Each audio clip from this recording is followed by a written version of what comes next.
The internet changed how we lived. Suddenly, everyone wanted a computer, including my family. We finally got one a couple of years back. Initially, it was a novelty. My wife used it for email and games, while the kids used it for homework and gaming. I browsed the web and watched adult content. I often worked late, leaving the factory at midnight. Unlike many guys, I headed straight home. Alone in the quiet house, I'd sit at the computer. Eventually, I got bored and started reading stories online. I became intrigued by tales of infidelity. These stories made me suspicious of my wife.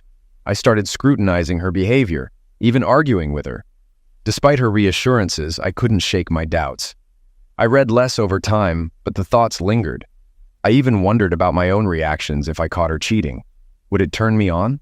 Discussing this with Deb only led to more questions. Our relationship had begun innocently enough, but doubts crept in. Deb's sister Sandy had a reputation for promiscuity. Though I'd been wild in my youth too, Sandy's behavior was on another level. Her carnal exploits were well known, including involvement in ménage à trois. I knew Bob from work. He was a day shift supervisor who got transferred. He invited me to his wedding with Sandy, who was just as wild as him. I wasn't fond of Bob because of his behavior towards Deb. Despite Deb's reassurances, I made it clear I'd protect her from him. We agreed to keep our past relationships private due to jealousy. Our conflicting work schedules strained our marriage. I didn't want to encounter someone Deb had slept with. Nor did I want to admit I'd been with her sister when our kids were young. Despite our differences, we managed to get along, though we didn't see each other much. Deb asked me to fix Sandy's leaking sink, knowing Bob was useless with repairs. I promised to take care of it on my way to work.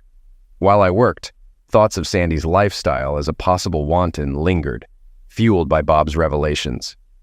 Despite Sandy's advances, I joked to keep things light. She didn't tempt me enough to risk my marriage. Arriving at Sandy's house, she greeted me provocatively. As I fixed the clog caused by eggshells and potato peels, Sandy hovered nearby, emphasizing her availability. "What are you doing, Sandy?" "I want you." "Stop it, Sandy. I'm trying to finish this job." She paused briefly, allowing me to complete the task. When I stood up, she persisted. "Are you going to sleep with me now?" "No, Sandy, I can't do that. Deb is your sister and I love her. I won't cheat on her, especially not with her sister." "Have you forgotten how it was in high school? Are you too good to sleep with me now?" "Sandy, please, I love Deb." "She doesn't know about our past together unless you tell her. You're a beautiful woman." "But I love Deb." "You foolish man. Either you'll sleep with me or I'll tell Deb you did it anyway. She'll believe me. After all, I'm her sister." "Why are you doing this? Why hurt us? Deb is your sister and she loves you." Sandy laughed. "My innocent sister thinks she's perfect. Let's see how she reacts when I spill the truth." "Sandy, don't do this. I won't have lovemaking with you. And I'll tell Deb about our past in school. I know she'll understand." Grabbing my tools, I declared I was finished with her sink. I left in my truck, my mind racing. Would Sandy lie to Deb? At work, I tried calling Deb, but she wasn't home. I left a message, expressing my love and the need to talk about her sister. The day dragged on, with my thoughts consumed by the impending conversation. By evening, I called home again, but no one answered. Deb had left with Sandy and Bob, leaving the kids with me. I decided to keep them overnight. "Is something wrong, Ray?" asked Deb's mom. "No, it's okay. If you see her, tell her I love her and I'll see her tonight. I have to get back to work." For me, it was one of the longest nights. I knew I had to confess about Sandy before I met Deb. Finally, my workday ended, and I headed home, bracing myself for the inevitable conversation. Pulling up to the house, I noticed Sandy's car parked in the driveway, signaling an imminent confrontation. Unlocking the door, I was met with a shocking sight. My wife, Deb, Bob, and Sandy in compromising positions. Anger surged through me as chaos erupted. Waking up in the hospital, I found Patrolman Gene Andrews by my side, explaining the events that had led to my injury. Confusion clouded my mind as I tried to make sense of the situation. "I see you're conscious now. I'm Patrolman Gene Andrews." "Where am I? And where's my wife? What happened?" "Take it easy, Mr. Harper. You have a concussion from a blow to the head with a glass vase. There was a fight at your home, and though charges were initially considered, they've been dropped. You're lucky. It could have meant 18 months in jail. What about the attack on me?" "Witnesses say you were in a scuffle with your brother-in-law when his wife intervened, hitting you with the vase to stop the fight. It was a single blow to halt the altercation. You should be grateful the charges were dismissed." "Where was my wife during all this?" When we arrived, she was ill from excessive drinking, according to your sister-in-law. You became upset with her, leading to a confrontation with your son-in-law who was trying to protect her. Your wife doesn't recall much, only that there was shouting. If the charges are dropped, why are you here? My supervisor called when you weren't home yet and instructed me to wait for your statement. So, what happened? I have nothing to say. I wasn't going to broadcast that I found my wife with another man. I just lay there and said nothing. Okay, it's your call. The doctor says you'll need to stay until tomorrow. Consider yourself fortunate no charges were pressed. You're lucky, Mr. Harper. The officer departed, leaving me with a pounding headache. What now? I couldn't bear the thought of living with a cheating wife, but I needed answers. I phoned my sister to pick me up the next day. I couldn't rely on Debbie, not after this. As I waited for Amy to arrive, the phone rang. It was Deb. Should I come get you? We need to talk now that we're square. Square? What are you talking about? You cheated with Bob and you think we're even. Amy's on her way. I just want to grab my things and go. What do you mean leave? I was just evening the score for what you did, Deb retorted. I'm not discussing this over the phone. Amy and I will come to pick up my things, and we can talk then. I hung up and waited for Amy. She arrived shortly, and we drove to my house. I asked her to wait in the car to avoid any conflict. Knocking on the door, Deb answered. I inquired about the kids, and she mentioned they were at her mom's. Beginning the conversation, I addressed her response to my message. Did you listen to my voicemail? Yes. Sandy claimed you coerced her into having lovemaking. How could you? I didn't do that. That's why I left the message. I went to fix her plumbing and she made advances. I refused, but she persisted, threatening to lie to you about us. I don't believe you. She wouldn't lie to me. She's envious of our marriage and wanted to break us apart. Letting Bob sleep with you was part of their swinging lifestyle. They got what they wanted and our marriage suffered. No, that's false. I did it for revenge. You assaulted my sister, so I slept with Bob to even the score. Sandy even knew physical engaging details about you, like your uncircumcised state and the mole on your upper thigh. Your sister is promiscuous. She knew because I was involved with her in high school, like many others. I kept it from you because I liked you and didn't want to jeopardize our relationship. Then you said we should bury our past. I'm unsure what to believe. Sandy is my sister, and you're my husband. Instead of asking me, you let Bob... Did you really think raping your sister would fix things? You must have wanted him badly to believe them. But Sandy's claims... I don't care what your sister says.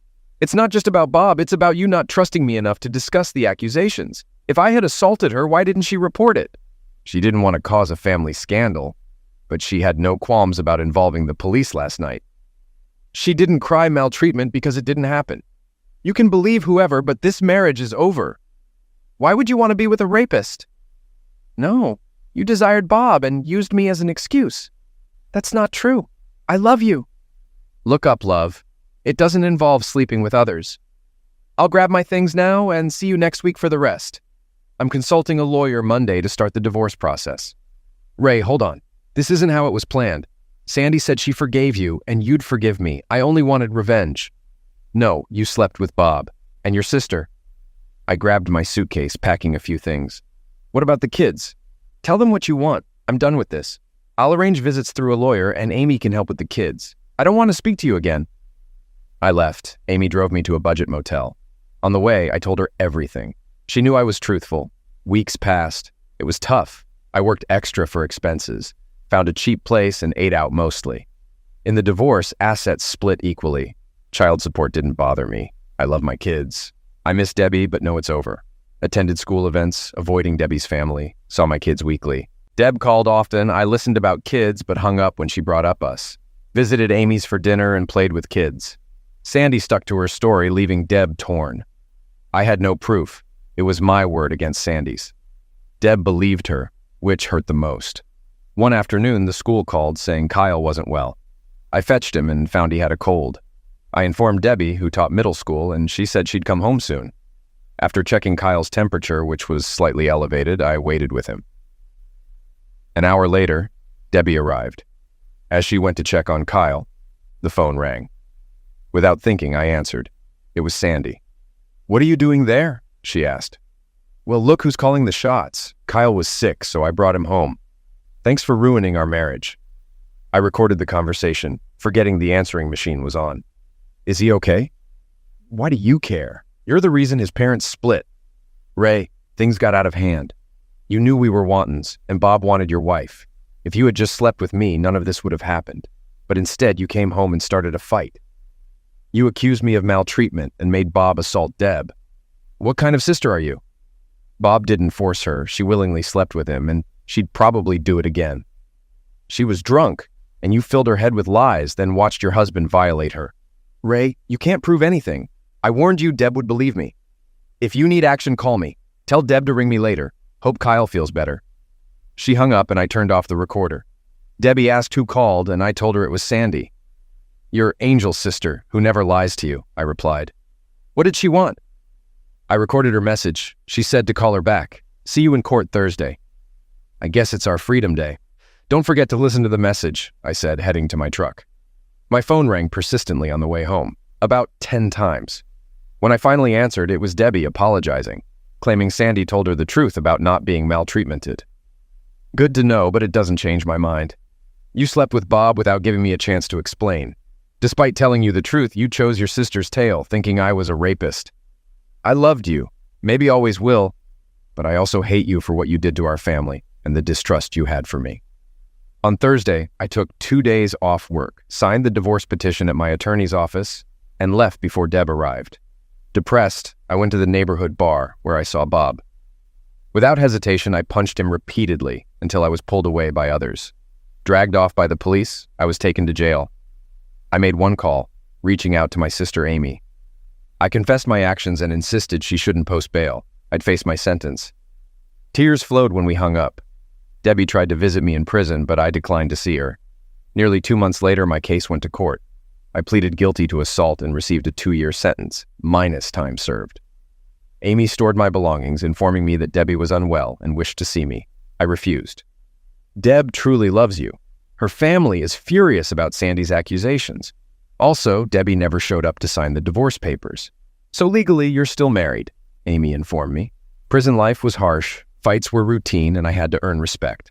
My cellmate, Keeler, was a lifer with a violent past. Despite our rough start, he eventually opened up to me. Then, surprisingly, Debbie visited me one day. What brings you here? I questioned, feigning anger, though she looked lovely and tender. Ray, I still love you. I've made mistakes, she confessed, offering me photos of our kids, tears streaming down her face. I've moved on. Take care of our kids, I replied, receiving the pictures. I didn't finalize the divorce.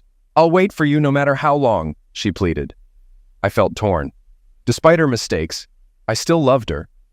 Leaving her by the window, I walked back to my cell. In the kitchen, I overheard plans to confront Keeler. Without being a snitch, I informed him, hoping to save a life. The next day, unsure if Keeler believed me, I stood my ground. He assured me he'd handle it discreetly, earning my gratitude. He concealed 2 books under his shirt, shielding his kidneys. Across from him, 3 allies sat at a nearby table. As the attacker approached and lunged with a knife, Keeler remained composed. The blade struck the books, its dullness preventing penetration. Keeler's comrades subdued the assailant until guards intervened. The attacker was isolated, while Keeler resumed his meal unfazed. It was astonishing how Keeler remained composed. He confided in me regularly after the incident. Despite his tough exterior, he was a different person behind bars. Keeler inquired about my family, sharing his own story of estrangement. His daughter Angie remained loyal, though he protected her from prison life. He cherished her deeply, proud of her career as a lawyer. I recounted my ordeal with Sandy and Debbie to Keeler. Do you still love her? He asked. Yes, but I can't forgive her, I replied. Keeler urged me not to hold on to grudges, sharing his own regrets. His words left me pondering my future upon release. Without a job or family, what would I do?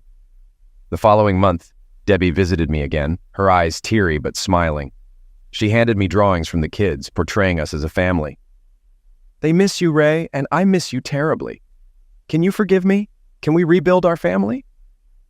I've cut ties with Sandy and Bob. I regret not trusting you, I confessed. Doubt lingered. Would she believe me if faced with accusations again? Deb, I want to forgive you, but it's hard. Seeing you with Bob is etched in my mind. Did you have feelings for him? No, I despised it.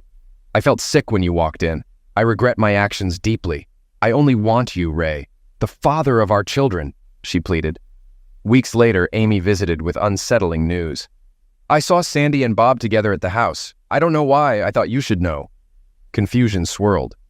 Had Deb lied again? I was ready to forgive, but now doubted her honesty. I needed to understand why Deb was reconnecting with Susan and Bob. A month later, Killer and I spoke, and he expressed gratitude for my past help. He, a former lawyer, offered to leverage his connections to potentially secure my release from parole. Though uncertain, I trusted him. Keeler's integrity stood firm, despite his criminal background. I respected his stature and refrained from probing further, choosing to accept his word. A few weeks later, I was summoned to the warden's office for the parole board meeting. The prison governor was the first to address me. "Mr. Harper, we have a parole application for you. After reviewing your file, we noted your initial struggle to adjust. Is that accurate?" "Yes, sir. I found prison life challenging, but I tried to adapt." "If released earlier, where would you have lived and worked?" I had to think quickly, realizing the importance of my response. "Well, sir, my sister and her husband offered me a place to stay, and my previous employer expressed willingness to rehire me." "Aren't you married, Mr. Harper?" "Yes, sir, but we were in the process of divorce when I was sentenced. I'm uncertain about our future." "We appreciate your candor. We knew about your marital status and wanted to gauge your honesty." "Regarding recidivism, we're cautious about early releases. I assure you, I'm committed to staying out of prison." "Return to your cell, Mr. Harper. We'll notify you of our decision by month end." "Thank you, sir, for considering my parole." Back in the cell, Keeler inquired about the meeting. I shared my responses and asked if he had any involvement. "You never know, but if you're released early, I'll expect a weekly box of cigarettes on my account," he chuckled. A few days later, Debbie returned, mentioning a parole board representative had visited. "Are you getting paroled?" she inquired anxiously. "What did they say?" he nervously questioned. "They asked about our living arrangements, and if you'll be staying here," she replied, adding, "I'd love to have you back." Changing the subject, he queried about her interactions with Sandy and Bob. "She's my sister. I don't see her much," she responded defensively. "And Bob?" he pressed. "Why all the questions?" she retorted, visibly uneasy. "You promised not to see Sandy, yet they were here together. Did something happen with Bob again? Tell him when I'm out, I'll settle things. And if you're having fun with him in the meantime, I'll deal with it," he asserted. Deb hastily exited the room, confirming his suspicions. He phoned his sister Amy, informing her of the encounter, and she assured him of her support. "Did the parole board contact Mr. Parker about my job?" he inquired. "Yes, they did. He said you could return. You were one of his top employees," she reassured. "You've given me hope," he acknowledged gratefully. "They mentioned you're likely to be released next month. Considering you have a place to live and a job," she added tearfully.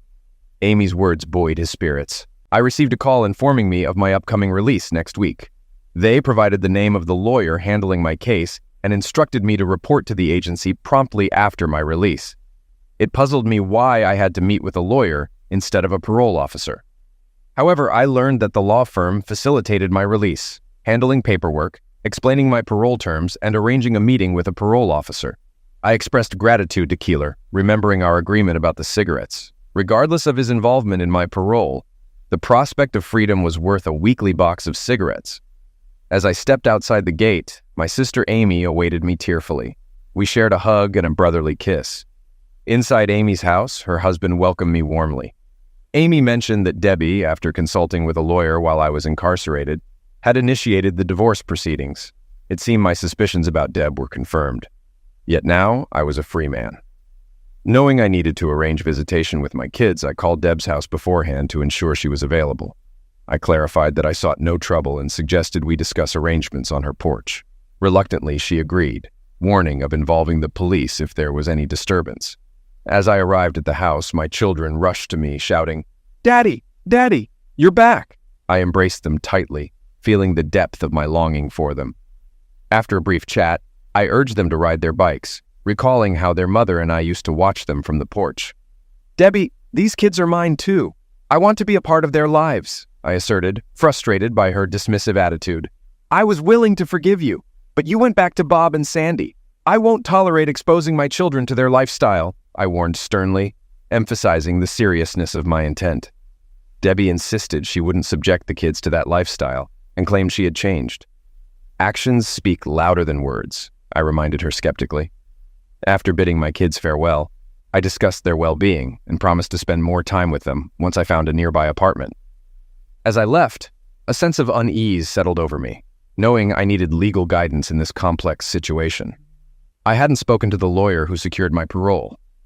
Approaching the receptionist, I presented the card from the parole board. "May I see Mr. A.J. Brady, please? I have an appointment.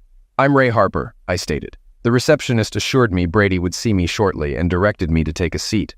While waiting, I wondered if she had said Miss Brady. The card indicated A.J. Brady, so I assumed it was a man. Lost in thought, I was taken aback when a stunning woman in a dark blue suit approached. She greeted me with a smile, dimples, and shoulder-length dark hair. As she extended her hand for a handshake, she introduced herself as A.J. Brady. "Ray Harper, I presume," she said. "I've been asked to review your case. From what I've gathered, you didn't receive fair representation.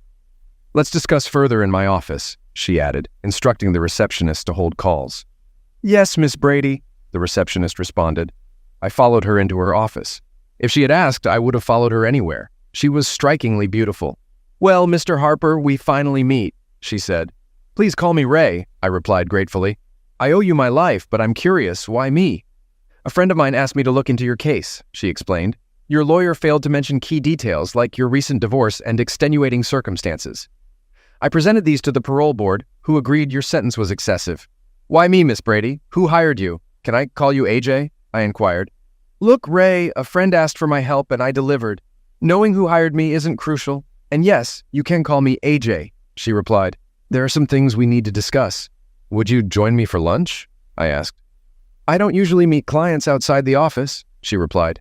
"It's not a date, just lunch," I clarified. "All right, Ray, let's call it a business meeting over lunch," she agreed, flashing a smile. "I'll let Mary know we're leaving, and then we can go." I watched her rise. She exuded a rare blend of charm and professionalism for a lawyer. We dined at a tranquil restaurant. Over lunch, she briefed me on meeting my parole officer, regular visits, adherence to rules, and staying clear of trouble. "Angie, share something about yourself," I requested. "Ray, discussing my personal life with a client wouldn't be appropriate," she responded. "Your smile is captivating," I complimented, prompting her blush. "Tell me about your legal background," I persisted. She revealed her scholarship-acquired law degree and experience in criminal law. As we ate, Angie lingered in my thoughts. "Will I see you again?" I inquired. "Return next week for paperwork with your parole officer." "We can have lunch then," she agreed, softening slightly. After lunch, we returned to the office. When she extended her hand, I held it briefly, pondering her thoughts. We bid farewell, and I eagerly anticipated our next lunch. Her secretary's smile hinted at the rarity of such interactions, a testament to Angie's uniqueness. I returned to work, swiftly completing tasks as if it were second nature. My colleagues seemed to regard me with newfound respect, and no one dared to challenge me. For 2 consecutive Mondays, I met with Angie, initially maintaining a professional relationship. However, by the 4th week, she informed me that our business collaboration had ceased. "Are you still my lawyer?" I inquired. "Certainly. Call me if you encounter any issues," she assured. "Angie, I regret to inform you that I must terminate our arrangement," I confessed. "Terminate? After all I've done to assist you?" she exclaimed. "Yes. I desire more than a professional connection. I want to take you on a genuine date. Get to know you better," I expressed. "Ray, I'm conflicted. There's an attraction, but what will people think?" she pondered. "I don't care about perceptions. Just join me once. If it doesn't feel right, we won't repeat it. Let's follow our hearts," I urged. After hesitation, she reluctantly agreed. "I'll go, but don't expect anything more," she cautioned, surprised by her own words. Angie agreed, and on Saturday, we took a drive. I borrowed a car from my sister, opting not to use my old truck. Arriving at her townhouse, I was greeted by a stunning woman as she opened the door. Despite individual perceptions, to me, she appeared breathtaking. Resisting the urge to embrace her immediately, I reminded myself to act as a gentleman, though it wasn't easy. At a fancy restaurant, we enjoyed wine followed by dinner. Afterward, we conversed while listening to music. "Angie, tell me about yourself. Where did you grow up? I noticed your last name differs from your father's," I inquired. "You know my story, Ray. My parents' relationship was troubled, ending in my father's incarceration for the past 14 years. Raised by extended family, I, the youngest, was only 14 when it all unfolded. It was a difficult time. Despite loving him, my siblings couldn't forgive our father for his actions. I harbored guilt for revealing my mother's infidelity to him. Perhaps if I had stayed silent, things might have been different. Angie, you shouldn't blame yourself for your mom's decease or your dad's imprisonment. You were just a child trying to do the right thing, I reassured her. After my father was incarcerated, I resolved to attend college and pursue a career in law, hoping to assist him with a lighter sentence. That's why I specialized in criminal law. Despite my efforts, there wasn't much I could do for him, Angie explained. As for your question about my marital status, I wasn't married long, and it's not something I want to discuss, she replied with a smile. Ray, can we table this conversation for another time? I'm enjoying our evening together, and I'd rather not dwell on these topics. Would you like to dance? She suggested. I'm not much of a dancer, but I'd love to hold you close, I responded. As we danced, I embraced Angie, cherishing the moment. Ray, I have trust issues, especially with men due to my social circles. I'm just being upfront with you. If it weren't for my father's intervention, I might not have agreed to this date, Angie admitted. I'll make sure to send your father some extra cigarettes. Angie, you mean a lot to me, and I'll do whatever it takes to earn your trust. If I overstep, just let me know, and I'll respect your boundaries, I promised. When I dropped her off that night, I kissed her at the door, leaving her in silence. She kissed me again and leaned back. Can I come in, Angie? Not today, Ray. It's too soon. Maybe next Saturday? That could work. Give me a call on Thursday. I returned home, filled with happiness. We got together the next 2 Saturdays. During our time together, she opened up more. Ray, I want you to know me better. If we're going to keep seeing each other, I won't hide anything. I've been married before, as I mentioned. It happened during my freshman year of college. My boyfriend and I thought we were in love, so we got married after I got pregnant. But we soon realized we were too young, and the marriage failed. I had a mishap, and we ended up divorcing. I kept the last name Brady to distance myself from my maiden name Miller, as my father insisted. I felt relieved that she trusted me with her story. She asked about my kids, expressing interest in meeting them. I had already told them about her, and my daughter was eager to meet her. Angie, would you like to join us? My sister is hosting a family barbecue next Saturday, and you're invited. It would mean a lot to me if you came. I knew it was a significant step for us. She avoided eye contact, indicating she understood the importance of this invitation. After a deep breath, she looked at me and kissed me passionately, a first for us. Pulling back, she took another breath. Okay, Ray, I'll come. What can I bring? I wasn't sure what women typically brought to these gatherings, so I suggested Amy could discuss it with her. When I informed Amy about Angie attending the party, the guest list expanded. Everyone wanted to meet her. My parents, cousins, aunts, and uncles all showed up. Angie offered to make potato salad. Amy mentioned how sweet Angie sounded on the phone, hinting at her hopes for our relationship. Every weekend, I visited Deb's house to pick up my kids. We'd either hang out at Amy's or do something fun together. I asked about their mother respectfully. Kyle mentioned she was dating a man, which concerned me initially. But Kayla reassured me. He was their school teacher named Pat. He'd lost his wife to leukemia and had moved to start anew. He had a daughter their age, whom Kyle and Kayla liked. I need to tell you something, Deb. Your deceit and infidelity destroyed us. If you value this man, treat him right. Most importantly, be truthful with him. Don't repeat the same mistakes you made with us. Pat cares for our children and treats them well. He's aware of your existence and acknowledges you as their father. I hope things work out for us. I hope I haven't tarnished your future relationships. Ray, you're a decent man, and I believe you'll find the right partner. I'm just sorry for the pain I caused you. After bidding farewell, I drove home. I rented a small apartment about a mile from Deb and the kids. Opted for a 2-bedroom place so the kids have a spot when they're with me. I still swing by Amy's a couple times a week, usually for a meal, but I enjoy visiting them too. As the barbecue day arrived, I felt anxious. Waiting outside, I felt immense relief seeing Angie's car pull up. She greeted me with a smile, offering a bowl of potato salad. Make sure to have some, she teased. She looked stunning. I couldn't see her any other way. Being with her made me feel elated. I realized I'd fallen for her, even though we'd only shared kisses. Some things you just know. I hoped she felt something for me too. Introducing her as my good friend, I watched as she mingled with everyone. Mom and Dad instantly took a liking to her. Dad even quipped, "Don't let her get away, Ray. We already adore her and we barely know her." Angie glanced at me and smiled. When I introduced her to Amy, their mutual glance seemed like positive reinforcement. Ray, I never mentioned this, but I encountered your sister during the parole interviews. I didn't bring it up as it wasn't relevant until now. I never anticipated we'd become acquaintances. I assured you of my honesty, which is why I'm disclosing this now. Amy and I hadn't communicated since your parole until she contacted me about the potato salad. Have you conversed with anyone else I should be aware of? Yes, I've spoken to Deb, your ex-wife, Sue, and Bob, naturally. Additionally, I liaised with your employer to secure your position considering those involved in the bar incident and your arrest. I handled all of this as your legal representative. I never foresaw developing feelings for you, especially without meeting. I regret not divulging this earlier, but as your attorney, I needed to ascertain the truth before fully supporting you. If you want me to depart, please say so, and I'll oblige. Leave, leave.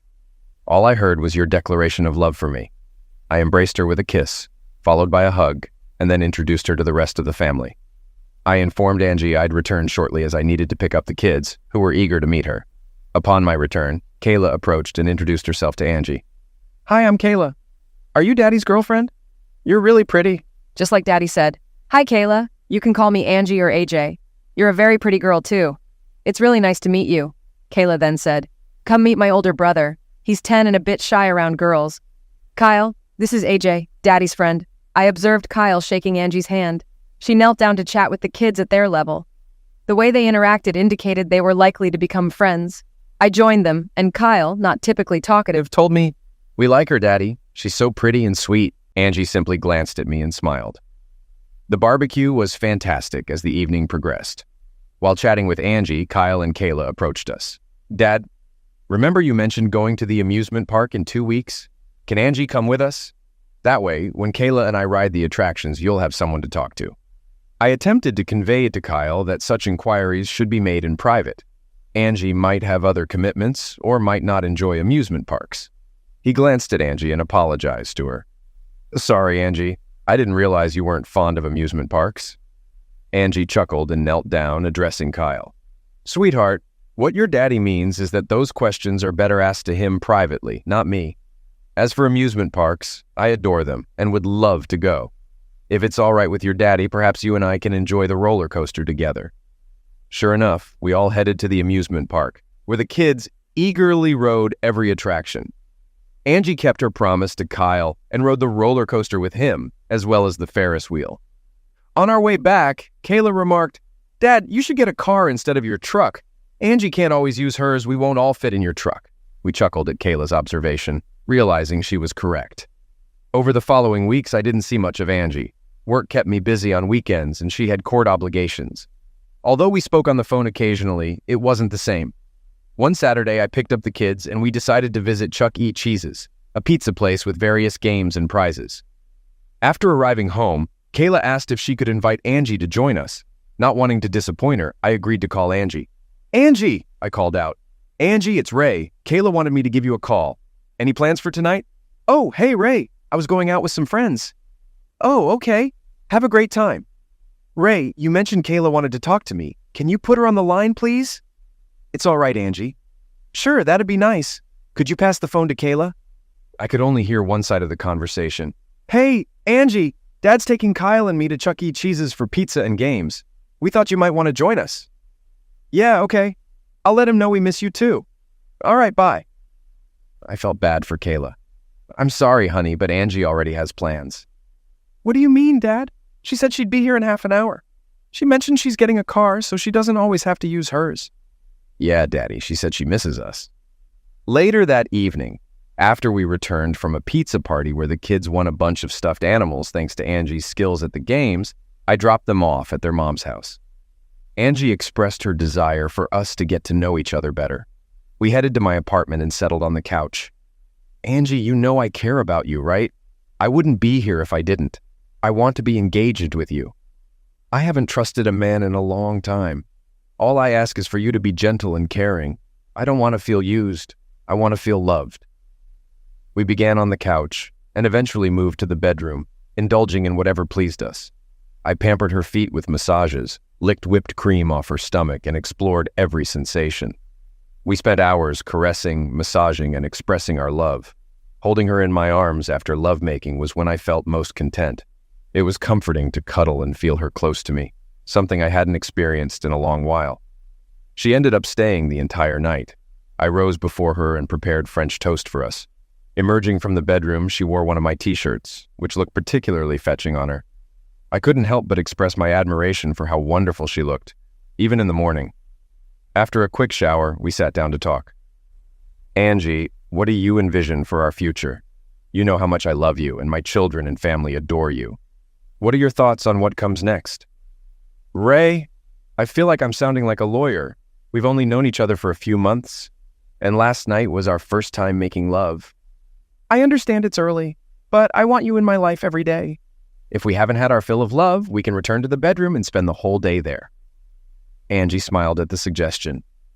Angie, I want you to be my wife. Will you marry me? Tears welled in Angie's eyes. Ray, I want you to know I don't take love lightly. I've made mistakes before, as I've told you. Yes, I will marry you. I promise to always be there for you and the kids. I know the pain of your past marriage, and I vow to be honest and faithful. I expect the same from you. She leaned in and kissed me passionately. Honey, what's on your mind? You seem happy yet sad, I inquired. These are my reflections on my dad, and how joyful he will be. Many young girls dream of their special wedding day, envisioning themselves in a white dress, escorted down the aisle by their father to meet their future spouse. I realize that won't be my reality, and it saddens me deeply. She shed quiet tears. Last time, my father wasn't even aware of my wedding. By the time I reached out to him, I had suffered a mishap and was on the path to divorce. I'm sorry, Ray, I shouldn't dwell on this now. After all, I'm marrying the man my father approves of, the one I've loved since our first meeting. What? You loved me from the start. I've wanted you since I laid eyes on you, but I guess you already knew that, I remarked, surprised. She gave me a sweet smile and asked when I wanted to set the date. I responded that it was entirely up to her. We both agreed it should happen as soon as possible. I asked if I could start spreading the news, and she said she would do the same. We just needed to settle on a date. We settled on 2 months from then. For the next few days, I was elated. I shared the news with Amy and her husband Kenny, who were thrilled for us. I needed to inform the kids. I called their home and connected with them both through the console so I could share the news simultaneously. They both exclaimed their happiness and expressed their fondness for Angie. I assured them it was happening in a couple of months, and that they were among the first to know. When I entered Angie's office, her secretary Mary congratulated me. She informed me that Angie had already spread the news and invited everyone to the wedding reception. Mary then called Angie and beckoned me in. Angie was waiting, tears silently streaming down her face. What's wrong, Angie? I called the prison, spoke to the warden, and requested a day's leave for my dad to attend our wedding. He informed me that my dad is prohibited from leaving the prison under any circumstances. His life sentence is final. He expressed regret, but said there was nothing he could do. I'm deeply sorry, Angie. I understand how much your father's presence means to you. It's deteriorating, Ray. Despite being in remission, Dad's cancer has resurfaced. He has 3 to 6 months left. Tears welled in her eyes, and I enveloped her in my arms. Why, Lord? Why put her through this? She's a good soul. My heart ached for her. Angie, I've been buying cigarettes for your dad since I got out. It was a deal between us. I'm sorry. It's not your fault. Dad doesn't smoke anymore. He uses the packs sent to him to trade with other inmates. You didn't cause his cancer. An idea sparked in my mind, but I hesitated to share it with Angie, not wanting to extinguish her hope. I kissed her goodbye, promising to see her the next day. I skipped work and headed to the prison to meet Keeler and the warden. Keeler greeted me with a smile. You take care of my girl, Ray. Just make her happy. She deserves better than what life's thrown her way. I pitched my idea to Keeler, met with initial resistance, but eventually secured his agreement pending the warden's approval. I bid him farewell, heading to the warden's office. The warden welcomed me. Well, Ray, I see you're staying composed and getting hitched. Sorry about Keeler, but as a lifer, we can't release him for his daughter's wedding. Warden, are you fully in charge here, making most decisions? What's your angle, Ray? Can we hold the wedding on the hotel premises, use the chapel, and Keeler can walk his daughter down the aisle? You want to marry here in prison just so her father can attend? That it? Yes, sir. She hasn't seen him in over 14 years, and he's on his end of the rope. We only need the chapel for the ceremony. I know weddings have happened here before. All right, Ray. I'll arrange it. Keep it small. You can invite 3 guests besides yourselves. Let Keeler bring some fellow inmates. You'll need a prison attendant. I expressed gratitude to the warden and hurried back to Keeler. "Dave," I called him by name, and he chuckled. The warden green-lighted the plan. "I'm off to tell Angie." "Thanks, Dave. It means the world to her." He smiled. "Ray, jot down this number." I noted it down for Angie. "When you visit the bank, ask Angie to bring her birth certificate. The account is registered under her maiden name." I jotted down, expressing sympathy for Dave's illness. "Just look after my little girl, that's all I ask," Dave responded.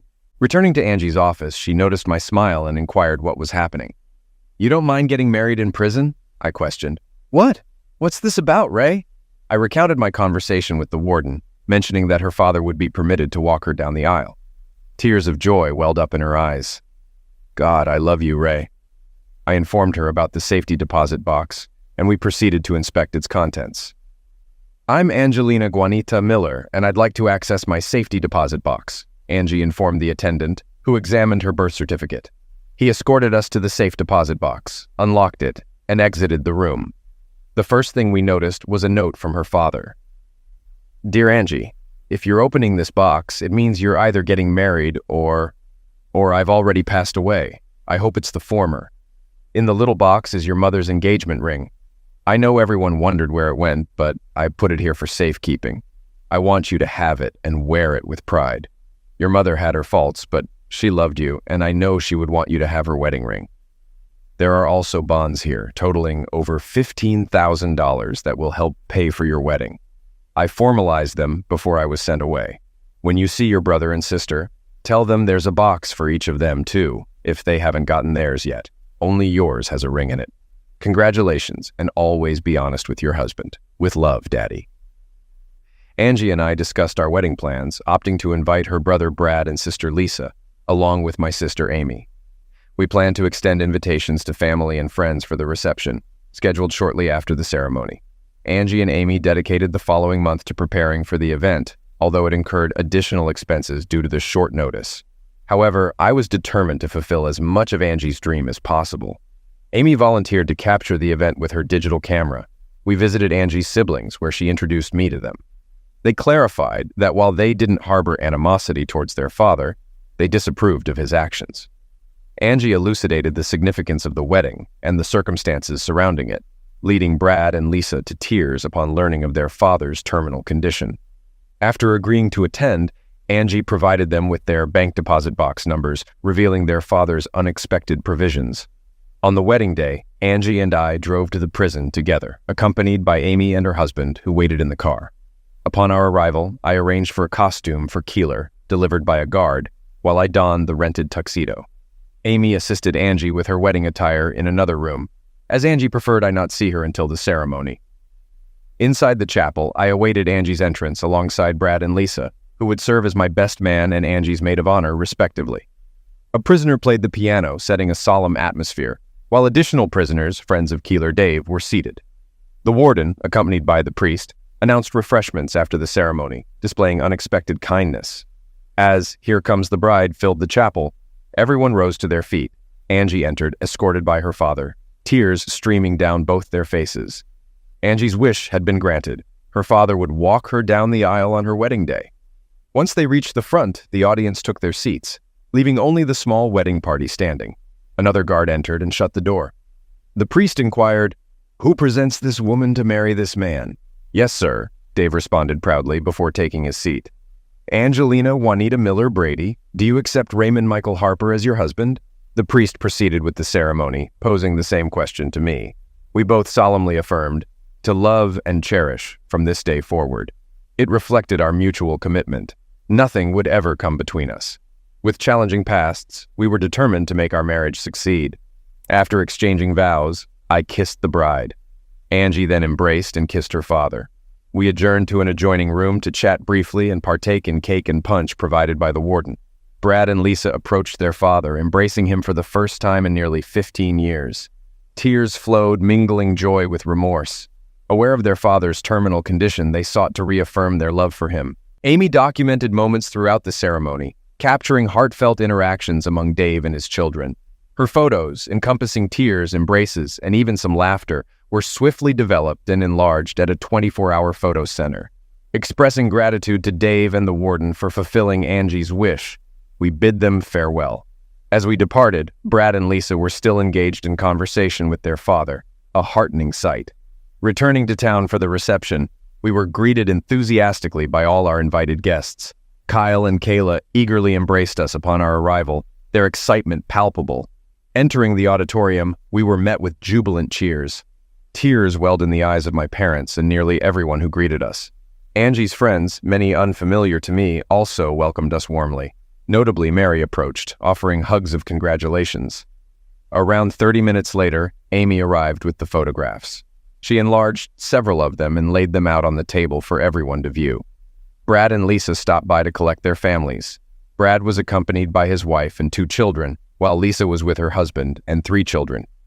They all gathered around Dave's picture, explaining to the kids that he was their grandfather.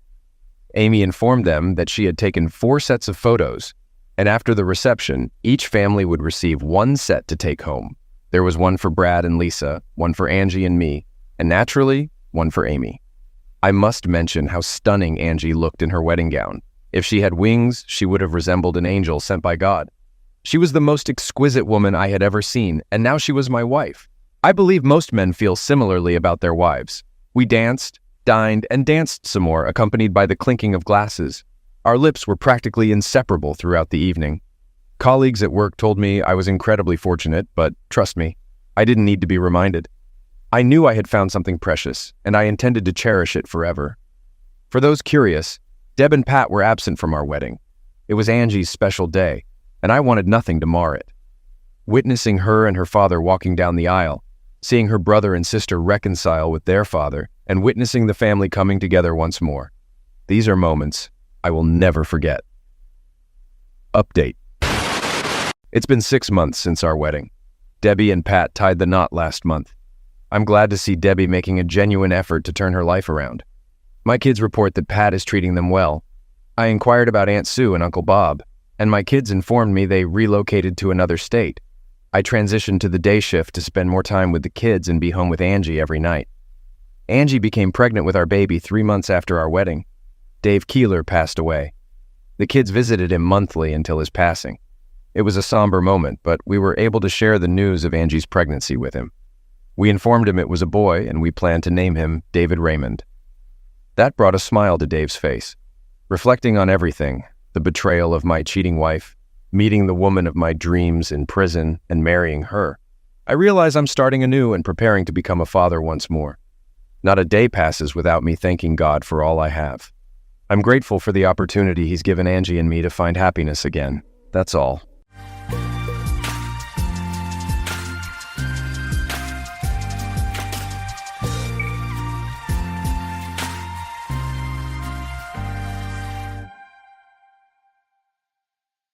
Welcome to Lost Relation Chronicles.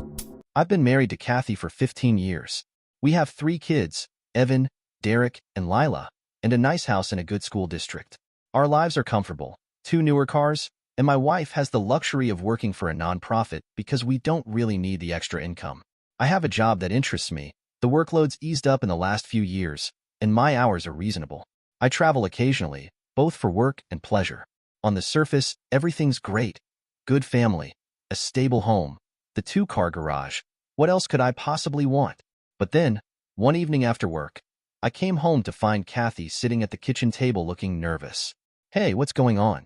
Is everything okay with the kids?" I asked, immediately worried.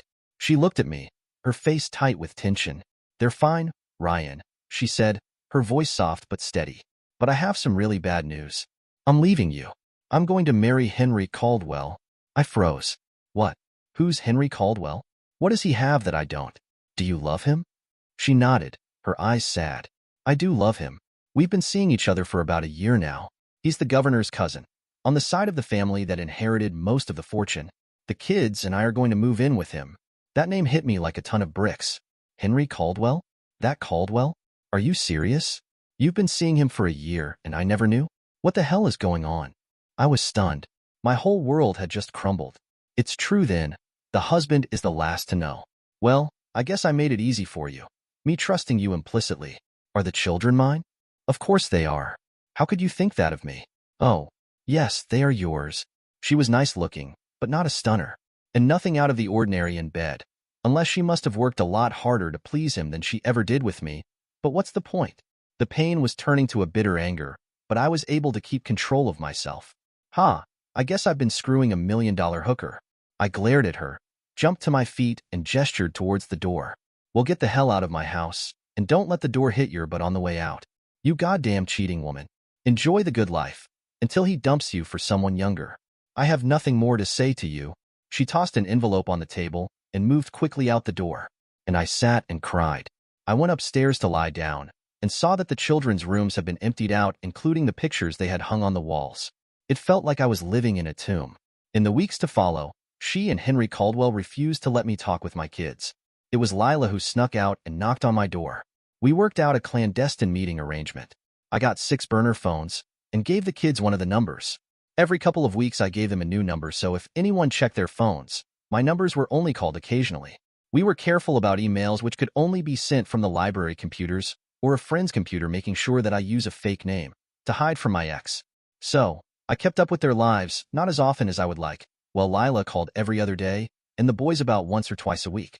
In the months that followed, it didn't get better.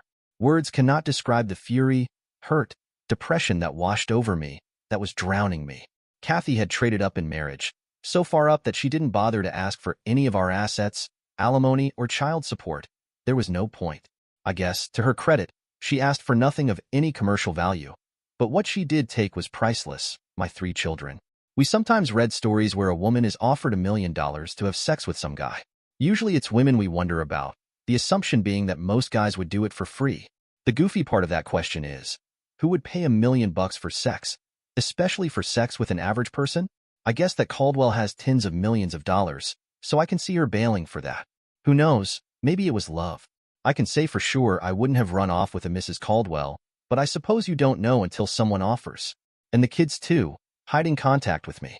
I guess it's the money too, the promise of a free Ivy League educations, along with the more immediate pleasures of the lifestyle big money can bring. Cars, clothes, skiing in Aspen, summer in France, doesn't compare with surf fishing at the Jersey Shore with Pop, but neither does it excuse my children for not insisting on having a foot in each camp. I thought I brought them up better than that, but then they are kids. The biggest thing was still, what the hell did Caldwell see in her? She really didn't stand out in any crowd I could imagine. She was middling in about everything. She was really good with people, but so are a lot of people. As to our friends, most stayed cordial, but now being single, occasionally I was asked to a party, and I did have a couple of buddies to fish with, but I was really lonely without my best friend, and I felt like damaged goods, which I was. I thought of suing them, but my lawyer told me to forget it, that I really didn't have a chance. And for what? I make good money, $130,000 a year, which is a nice living, but against Caldwell? So, I caved and tried to get on with my life. Like I said, in that wrenched first year I really had a hard time. My home was now just a house. Functionally, I was on the very edge of my children's lives. I wasn't fit to date women either. Really, it was my daughter that got me through that horrible year. I kept it together by immersing myself in work. I mean, what else could I do? I felt sorry for myself, buried in self-pity, rolled in misery like a dog in shit for almost a year. After 6 months of that, I sold the damn house and got an apartment in town, cut way back on overtime, and began to flesh out ideas I had come up with over the years, but were ignored by the elderly guys in management. I realized I was a better businessman than the fools running the company. Ever see clearly the way for the business to grow and prosper, but the management couldn't let go of the old business model they developed years ago, which successfully built the business, but was wrong for today's world and was taking it down? It was like I was sailing on the Titanic with me, the only one who could see the iceberg. What could you do besides dress warmly and stand near the lifeboats, reading the launch instructions? My job search was producing nothing, until out of the blue, I got a job interview from a company that bought one of our smaller competitors. They wanted me to implement my employer's old business model so they could grow their company. In a series of interviews, I pointed out the problems with that and outlined my own ideas. They were actually willing to pay a premium to lure me away from Titanic Incorporated and more besides, because their business was in Chestertown, Maryland. I was able to negotiate a big vacation package by agreeing to take most of it 1 day a week and a contract tied to business growth and profits. Apparently, they had had trouble getting people to relocate to a backwater. Charming or not, Chestertown is as chaotic in the summer as it is dead in the winter. I jumped at the chance to make a clean break of it, changed my email address, got a new phone number. Of course my children knew, but not their mother. Of course, in this age of the internet, if you live your life, You cannot really disappear, but I thought of it as a way to reinvent myself as neither my former employer nor my former wife valued me, and it helped to put them in the fuzzy light of the past. Now, I didn't get big-time rich like Caldwell, but I did real well by my standards, and as the business took off, I was able to hire talented young people to implement the business plan. After a few years, I found myself with a nice equity position and began working from home a lot and let others do the day-to-day stuff. I rented a place for a while until I found a big 3-bedroom craftsman-style bungalow on a lot with a view, but within walking distance of Chesterton.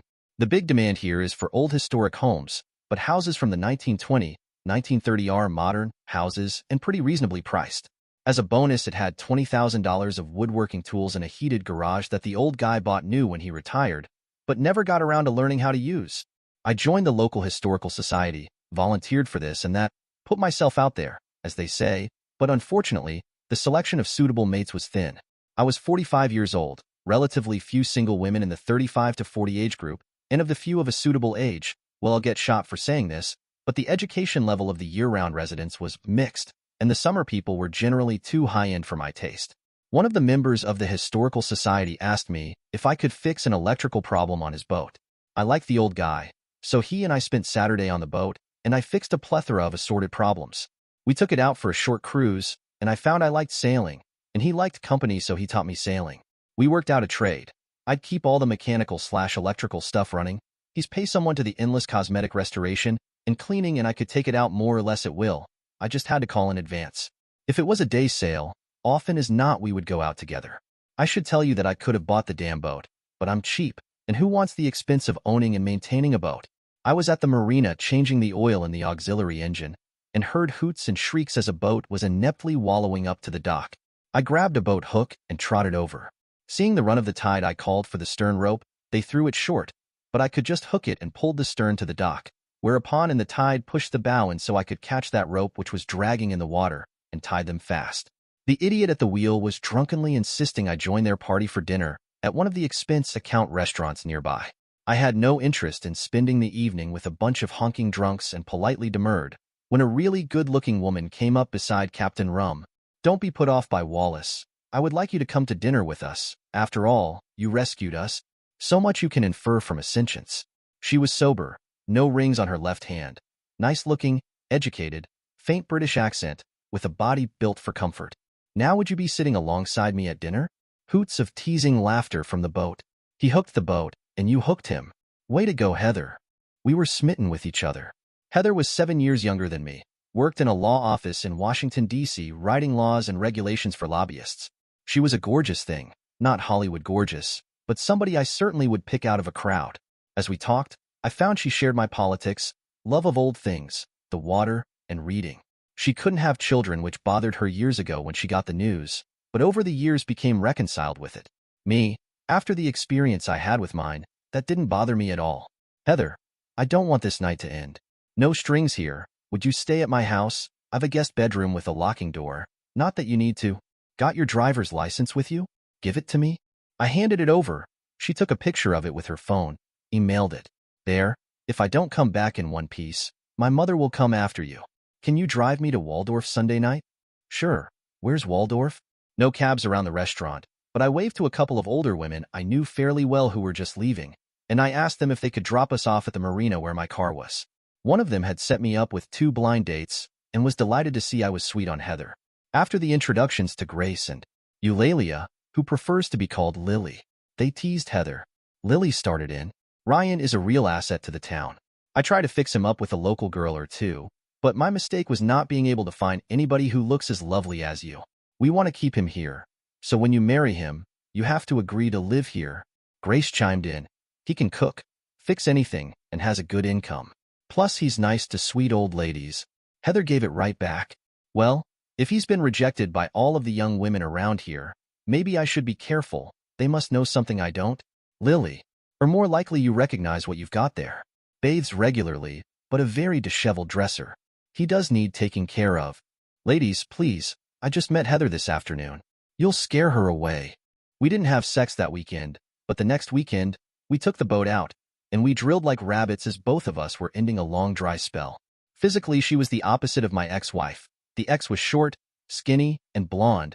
Heather was almost as tall as me, nicely rounded body and jet black-haired. She was English, her father from Avery, England, and her mother from Madras, India. Best of all, we laughed at each other's jokes. Unfortunately, she was also the polar opposite of my ex-wife in not-so-good ways. Kathy was willing to try anything you ever read about or saw in a corn film, and willing to do it a lot. Heather liked sex, but she was pretty uptight. I was puzzled because she talked a good game, but was really limited in bed, and it wasn't getting any better. I had no trouble getting her to pleasure, but she thought BJ dirty talk, outdoor sex, and just about everything else was perverted or disrespectful to her personally. I was about to reluctantly toss her back into the dating pool when I got an inspiration one cold, wet day in the fall. We walking into Chesterton one Saturday, and I realized that she was the only woman in the town still wearing sandals. I wondered if she had a foot fetish. I got 2 drinks in her that evening at the restaurant and a glass of wine at the house, so she was pretty laid back. Heather, some people feel that sex can be gross or humiliating, and that loving people should be dignified when in bed together. I think my job is to do for you whatever you enjoy, and that your job is to do for me whatever I enjoy. Ryan, don't you like making love with me? What are you talking about? What we do, you and I, is love-making. You're good at that. But there's also lusty drilling and sex play, and we haven't done anything like that. Tonight, I'd like to do that. Well, we did just that. This year the weather was remarkable mild. Well into October, and our romance was perhaps the happiest time for me in decades. Once a week, weather permitting, we'd sail on Chesapeake Bay. Often it was warm enough to shed our clothes for a while, with nary another boat in sight, and have a beer, swim, and generally screw hard once or twice, and snuggling under a blanket as the boat rocked us to sleep, and then to make love in the cool dawn. That fall we fell in love. Our town is 150 years away from D.C. in lifestyle, but only an hour and a half by car. That winter, she sold her Waldorf condo and rented a pied-a-terre in D.C., moving in with me in Chesterton. She has a somewhat flexible schedule, and most weeks spend a couple of nights in D.C. and the rest with me. I proofread her stuff not so much for spelling and grammar, but for clarity and completeness. I would be bullshitting to say that I truly understood everything she wrote, but in the moment I could follow it, and if I couldn't, there was a problem with it. She was a bit more social than me, but I like people too, and we both enjoyed going out with her friends in town. Mine near home, and life was good. She had to head into D.C. one Sunday morning to prep for a case, and as luck would have it, the town council meeting I was attending wrapped up earlier than expected on Monday. So, I decided to surprise her by driving to her apartment. I got there around 9:30, but there was no sign of her. I called, but it went straight to voicemail. Given the mess I'd just come out of with Andrea, my ex, I'll admit it made me uneasy. She called back about an hour later. "Sorry, just taking a quick break," she said. "I'll be working half the night." "What's up?" We chatted for a bit, and I was trying to figure out how to ask her where she was. Before I could, she volunteered the info. "Well, it's turning into a hell of a week," she said with a sigh. "We found out Sunday that our Chicago office didn't do a damn thing on the federal truck standards. So this morning, the whole team packed up and came to the Westin in Fairfax to get it all wrapped up by 2 p.m. tomorrow. I'll be lucky if I sleep at all tonight. The only good news is I'll be back in Chesterton a day earlier than planned." Her voice had that familiar mix of exhaustion and determination, and for a moment, I forgot about everything else. She was so damn driven, always on the move. "Oh good. Actually, the council meeting ended early, so I thought I'd surprise you. I'm at the apartment." "Oh, you poor thing. Spend the night. I should be back about noon or 1. We can have lunch. I'd normally take you up on that, but I need to get back in the morning, and you'll be exhausted. Honey, I'm so sorry I missed you. At least I'll catch your scent when I slide between the sheets. I'll be missing you. I'll take a long nap at the apartment tomorrow and be home in time for a late supper. I love you." A week later, she said, "I realized I have to shut my phone off a lot when I'm in meetings, or just so I can concentrate, but then I don't know who is calling, so I got a smartphone for just you and me. We can set it up so you can track me, that way you'll know where I am. I don't need to know that. I trust you." She laughed, "And I trust you as well, but I have no secrets from you, and you never know, that phone feature may come in handy sometime for some other reason." So she gave me the gift of knowledge, which wasn't so good for Adam and Eve, but for me, I checked where she was a few times and never bothered again.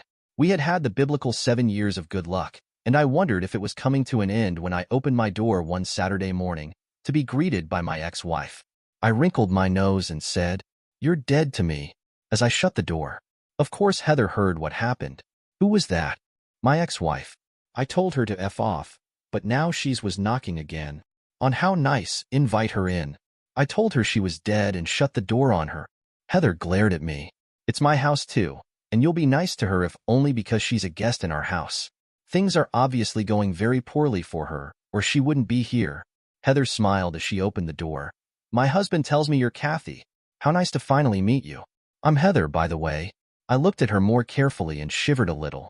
Kathy was always thin, but now she looked gaunt with sunken eyes and cheeks. My first thought was, what the hell did I ever see in her? And the second had me wondering if she was seriously ill. Kathy looked at me warily and said, I'm sorry to intrude. I won't be long. Heather slid right in with, don't worry about that. We're staying at home this afternoon. We were thinking of going out, but Ryan has some yard work to get done. I'm putting water on. I do so want to talk with you. Did you have a pleasant drive down? I took the hint and went outside. Call me when the coffees dripped and left them to themselves. It must have been 20 minutes later Heather called. Coffee's ready. I had put the last quart of oil in the mower and went in the house to clean my hands and pour a coffee. I sat with them as they finished their chatter. Peace came over me. I realized thankfully that I had no feelings for Kathy at all. No love, no hate, zero emotions of any consequence, and looking at the two of them, I could honestly say I was well rid of her. The coffee mugs were finally empty. So after all these years, Kathy, I don't suppose this is a social call. No, it isn't. You have 2 daughters. The youngest is 7 years old and needs a kidney transplant. Jesus, what a bombshell. No. Of course I knew she and Caldwell had daughter, but mine? Can't be. You don't say. That's too bad, but as you know I've never met this child. So why don't you go to Switzerland or wherever money can buy everything and fix her? That's got nothing to do with me. So for the second time, why are you here? My husband's shooting blanks and, handing me an envelope, I knew you would be doubtful. So I got the DNA reports. I didn't have a sample of your DNA, but all of your children have the same father. She's your flesh and blood. We're having trouble finding a kidney match, and she in total kidney failure. Ryan, she won't live all that long, and the doctors think you're likely a match. I'm not, or I wouldn't be here. I'm here to ask you to be checked for a match, and if so to save her life by donating a kidney. I'll pay you anything you ask. Heather saw me starting to go orbital and put her hand on my arm, squeezed hard, and jumped in. We need to discuss this. Why don't you email us the detailed information and we'll discuss it and get back to you. Every day she's suffering. Kathy, let me talk to Ryan. I'll call you the day after tomorrow. I promise. Heather stood up and rummaged in the desk for one of my business cards. As Kathy was leaving, I couldn't help saying sarcastically, it was nice to hear how the number of my ex-children is multiplying. Do let me know if any more pop out. Drive carefully on your way back to where you came from. I shut the door while Heather walked Kathy to the car talking earnestly. I reheated a cup of coffee thinking the nerve of the witch to rub her money in my face, and went out to my shop. Heather called me couple hours later for supper. Well, there's what I'd call a troubled woman. Her child is dying, facing a slow death, and the only best hope is a big-time favor from a guy who hates her. And that weren't enough. Her marriage is shaky. That about sum it up? I don't hate her, I just despise her, and I don't despise her for dumping me, but rather for depriving me of my children, and depriving my children of me. She thinks she has it rough facing the loss of a kid. Okay, my kids aren't dead, but they might as well be because they aren't really a part of my life. You think the kid's really mine? I doubt she'd lie about that. I imagine you'll find out pretty quickly if they check you for a kidney match. Shit, I gotta read up on that. I really don't know nothing about kidney disease, transplants, or anything like that. You make her any promises? Just what you heard me say about calling her Tuesday. The child is stable, but not good.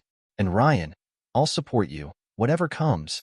I got looking up on Wikipedia, the National Kidney Foundation website, and whatever and found that the kid eventually dies without a new kidney. There is a huge shortage of kidneys.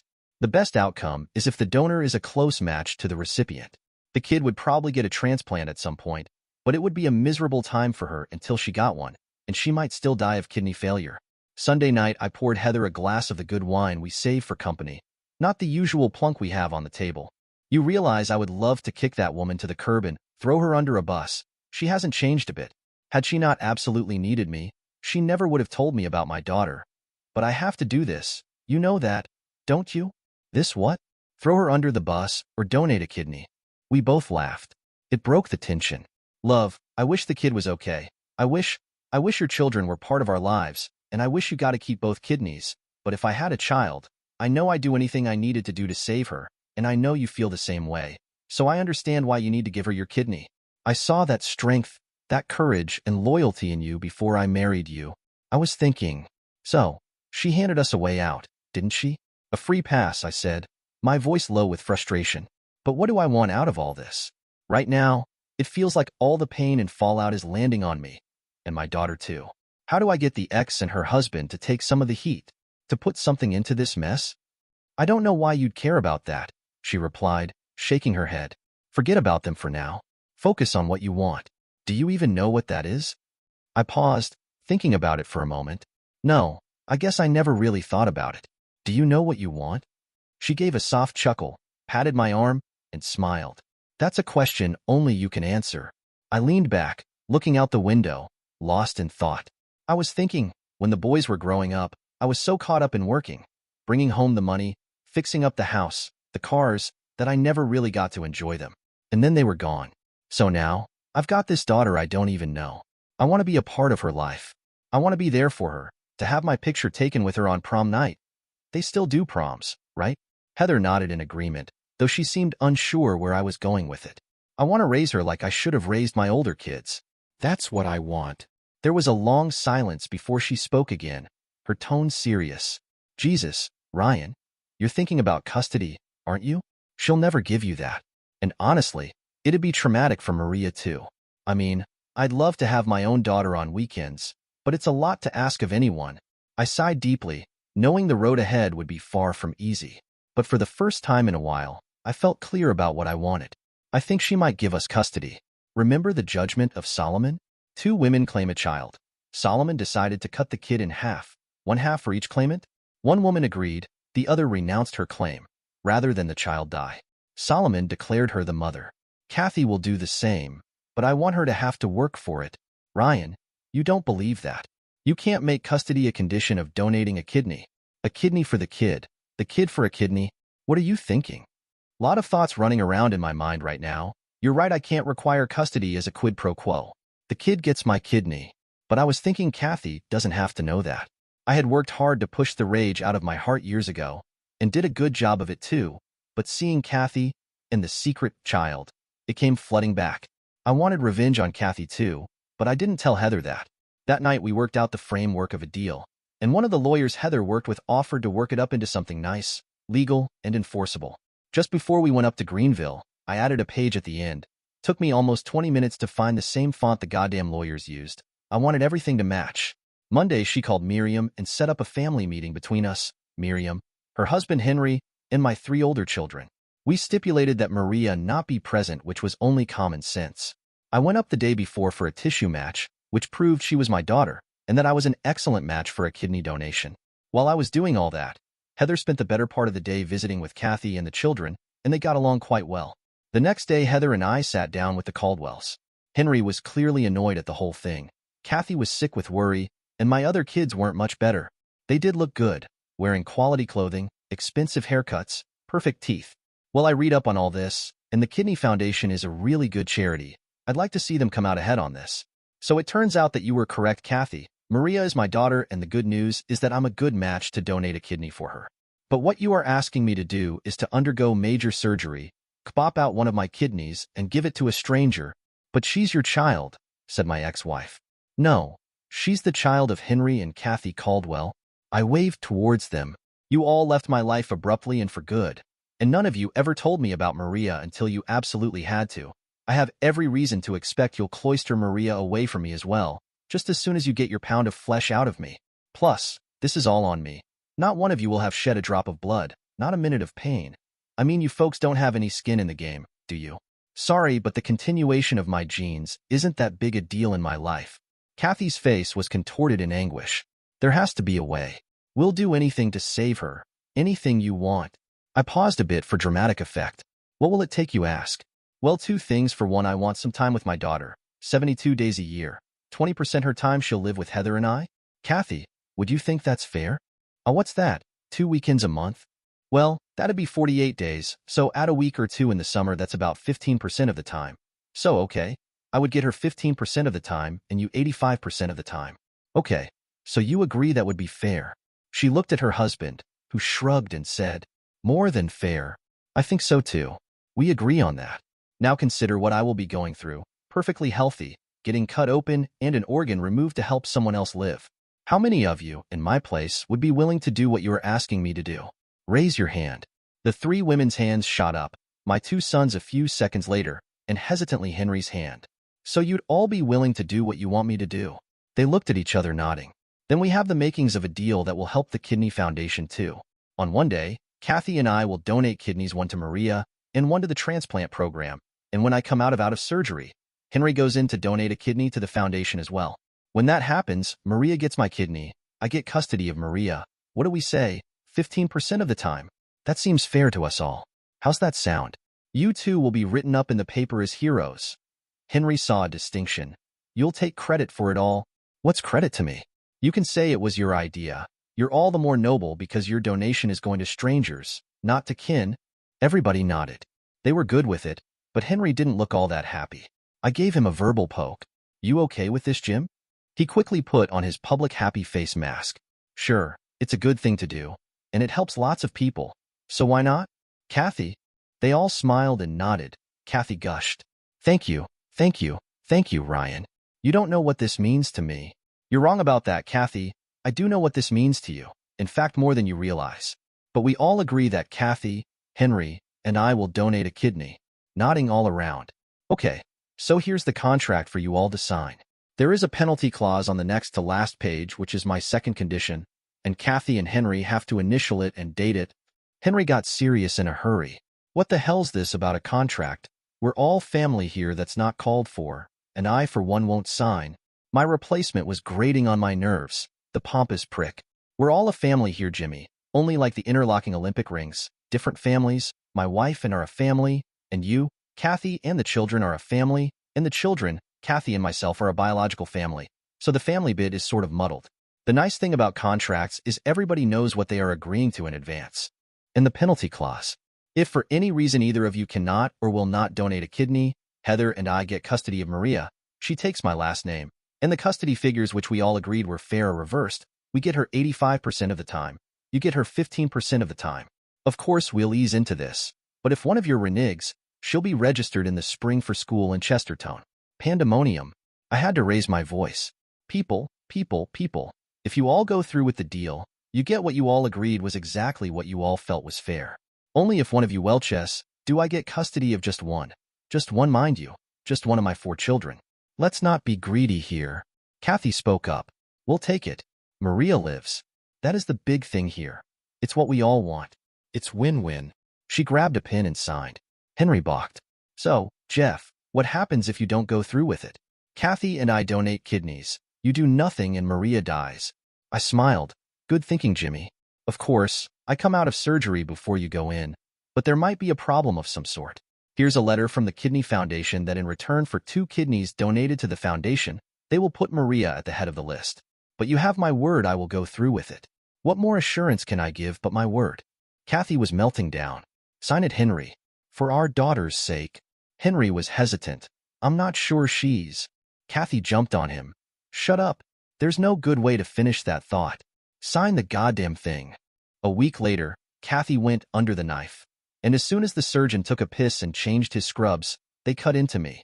After I came out of the anesthetic in the ICU, they moved me to a private hospital room. Heather had been with me in the ICU, but as soon as I was settled in the private room, she and Lila came in talking with each other. I got an update on Kathy, and Heather telling me the doctor said I was fine. Lila looked me in the eye and told me she regretted how Henry and Kathy had tried to demonize me. Dad. It was like some kind of almost cult thinking. Like a sacrifice we needed to make for the future. I mean, it's stupid on the face of it now, but we were kids and Henry and Mom, they were all on a different planet. She started crying. I'd hold you in my arms and hug you, but I'm not up to it at the moment. Heather was right there. I can hug you, Lila. I forgive you and your dad as well. Come on. You were a kid then, and you did what you could. But in the future, Ryan and I want you to be an integral part of our life. My son Evan came in the door at that point. Good, you're awake. I'm going to donate a kidney too. I signed up for it while you were under. Henry bailed. By the way, he's postponed it into the indefinite future, but it'll never happen. Gee, Evan, I don't know, is that such a good idea? You've got your whole life ahead of you. I don't know. You don't have to, you know. The deal is done. Your kidney doesn't let him off of the hook. That had nothing to do with it. Maria gets to live with you guys. That's all to the good. I think Maria will be better off. I just gave my word. I said I'd do it. I mean, if my mother and my father could do it, and it is a good thing to do, you know? I've been watching Maria suffer, and as I understand it, they may be able to split my kidney and help 2 people. You had Jimmy figured out, didn't you, Dad? You knew he wouldn't go through with it, and he absolutely hates to be called Jimmy. We'd get grounded for 2 weeks calling him that. Heather was looking at me as it dawned on her how I engineered this thing. I figured he wouldn't give anybody a pound of flesh, but I didn't want to admit it. But better yet, he would be the goat for Kathy losing her daughter. I really don't know Jimbo at all, never laid eyes on him until a week ago. He does seem like a bit of a stuffed shirt. He's not one of us, is he, Dad? You tell me. He may be nothing to me, but I rather think he loves you too. That week began the rest of my life. At first, when we had Maria for the weekends, one of her brothers or her sister would bring her down, and often enough the 2 of them would stay the day, returning in late evening, and the wife or I would take her home Sunday. Pretty soon we had them, Maria and whoever drove her down for the whole weekend. When that all went well, we went a Thursday night to Sunday night. Often enough I had my friend's boat, so we sailed and fished and swam all summer. We took Maria and her sister on vacation seeing the sights of Washington, D.C., and then took the boys on the same tour. We extended the trips an extra day because we couldn't get the kids out of the Smithsonian. At the end of summer, Kathy came down with Maria. The 2 of us chatted. She was more relaxed and happier than I could ever remember. Heather gave us some time together. Ryan, you know Henry and I aren't getting along well, don't you? No, actually I didn't. Heather and I are going great though. Maybe you ought to chat with her. You guys must have done something right in years past. The kids turned out well. Henry hasn't really done much in the parenting department, you know? He was more of an older playmate than a father. Yeah, well, I guess it put a lot on you and the help. From the little I've seen of him, he's not one for sacrifice and hard work. Well, with enough money, you can sit around and fritter your time away, I guess. Did you intend to drive a wedge between us? Kathy, when you bailed on me, you didn't give 2 shits about me. And now I really didn't give a thought to you. First of all, like you, I wanted Maria to live a normal life, and secondly, I wanted my children back in my life. I am willing to share, but I resented greatly that you yourself would not. More than the divorce, I resented that. Well, that's all water under the bridge. I'm good with it now. So, what's your problem with him? By him reneging, I lost Maria, my baby, and now he's cheating on me too.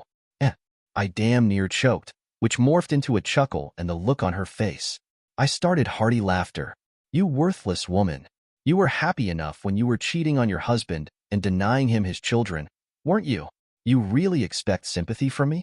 Turnabout is fair play. Well, believe me, I really do know how you feel, and agree no one should have to give up a child. Better line up a good divorce lawyer. You'll still be rich, or is there a prenup? She started to laugh too. Ryan, you can get me laughing. Yes, turnabout is justice, but justice doesn't feel good from my end. There is a prenup, but yes, I'll be rich. But not happy. That last bit is on you. Somewhere along the line you missed an essential fact of life. You have to find out what makes you happy, and then find someone who will enable you to do whatever it is that makes you happy. Only you can figure it out and make it happen. So what if Henry is not the man? Cut your losses and develop an exit strategy. Do what you did last time. Start looking, and when you find someone to be with you, someone to help you through the divorce, at least, dump your second husband and marry your third. You're well preserved. Skinny is still in fashion. You've got money. You play golf, tennis, and probably still great in bed. What are you lacking? Seriously, give Heather a call. Whatever she did when her husband left her worked for her. She can at least commensurate with you more than I can. I started laughing again. I couldn't help myself. Kathy left in late afternoon. Later, Heather, Maria, and I walked into town for supper and back home. That night in bed, I told Heather about our conversation. So, you told her Henry was just doing to her what she did to you? That wasn't nice, and she stifled a laugh. You think she was making a run at you? That's an old-time phrase, isn't it? Make a run at you. Don't be silly. She sees how happy I am, how much you and I love each other. Besides, I told her to talk with you, that whatever you did after your divorce worked out fine for you. She can rot in hell for all I care. I went on to tell her how much I love you. Heather and I had as grand a time that night as one could have and not wake Maria. Kathy eventually moved to Florida and invited all of us down for Thanksgiving one year. She had the dinner catered, and honestly, it was awful. Nothing like the home-cooked meals we used to have. After that, the kids started alternating between spending Christmas with her and New Year's with us. We also made it a point to all get together for a big 4th of July picnic in Chesterton. The kids kept in touch with Henry, and to be fair, he took care of them financially. As for me, I only saw Henry twice after that. Once at Lila's wedding, and again at Evan's. When Derek married Ella, we held the ceremony in Chesterton, but Henry didn't even respond to the invitation. To his credit, though, he did send them a check a couple of weeks later. Kathy, on the other hand, well, she spent a fortune on plastic surgery over the years, trying to hold onto her looks. But no amount of surgery can change what's inside, and over time, she grew bitter and envious. Eventually, the kids decided it would be easier if she visited each of them for the holidays, rather than all of them visiting her. That way, each one took their turn with her, but none of them had to deal with her too often. They tell me she's had a string of lovers over the years, but none of them stuck around for long. It hasn't been a happy life for her. As for me and mine, we're good. Dear listeners, please share your thoughts in the comments section below, and don't forget to like, share, and subscribe.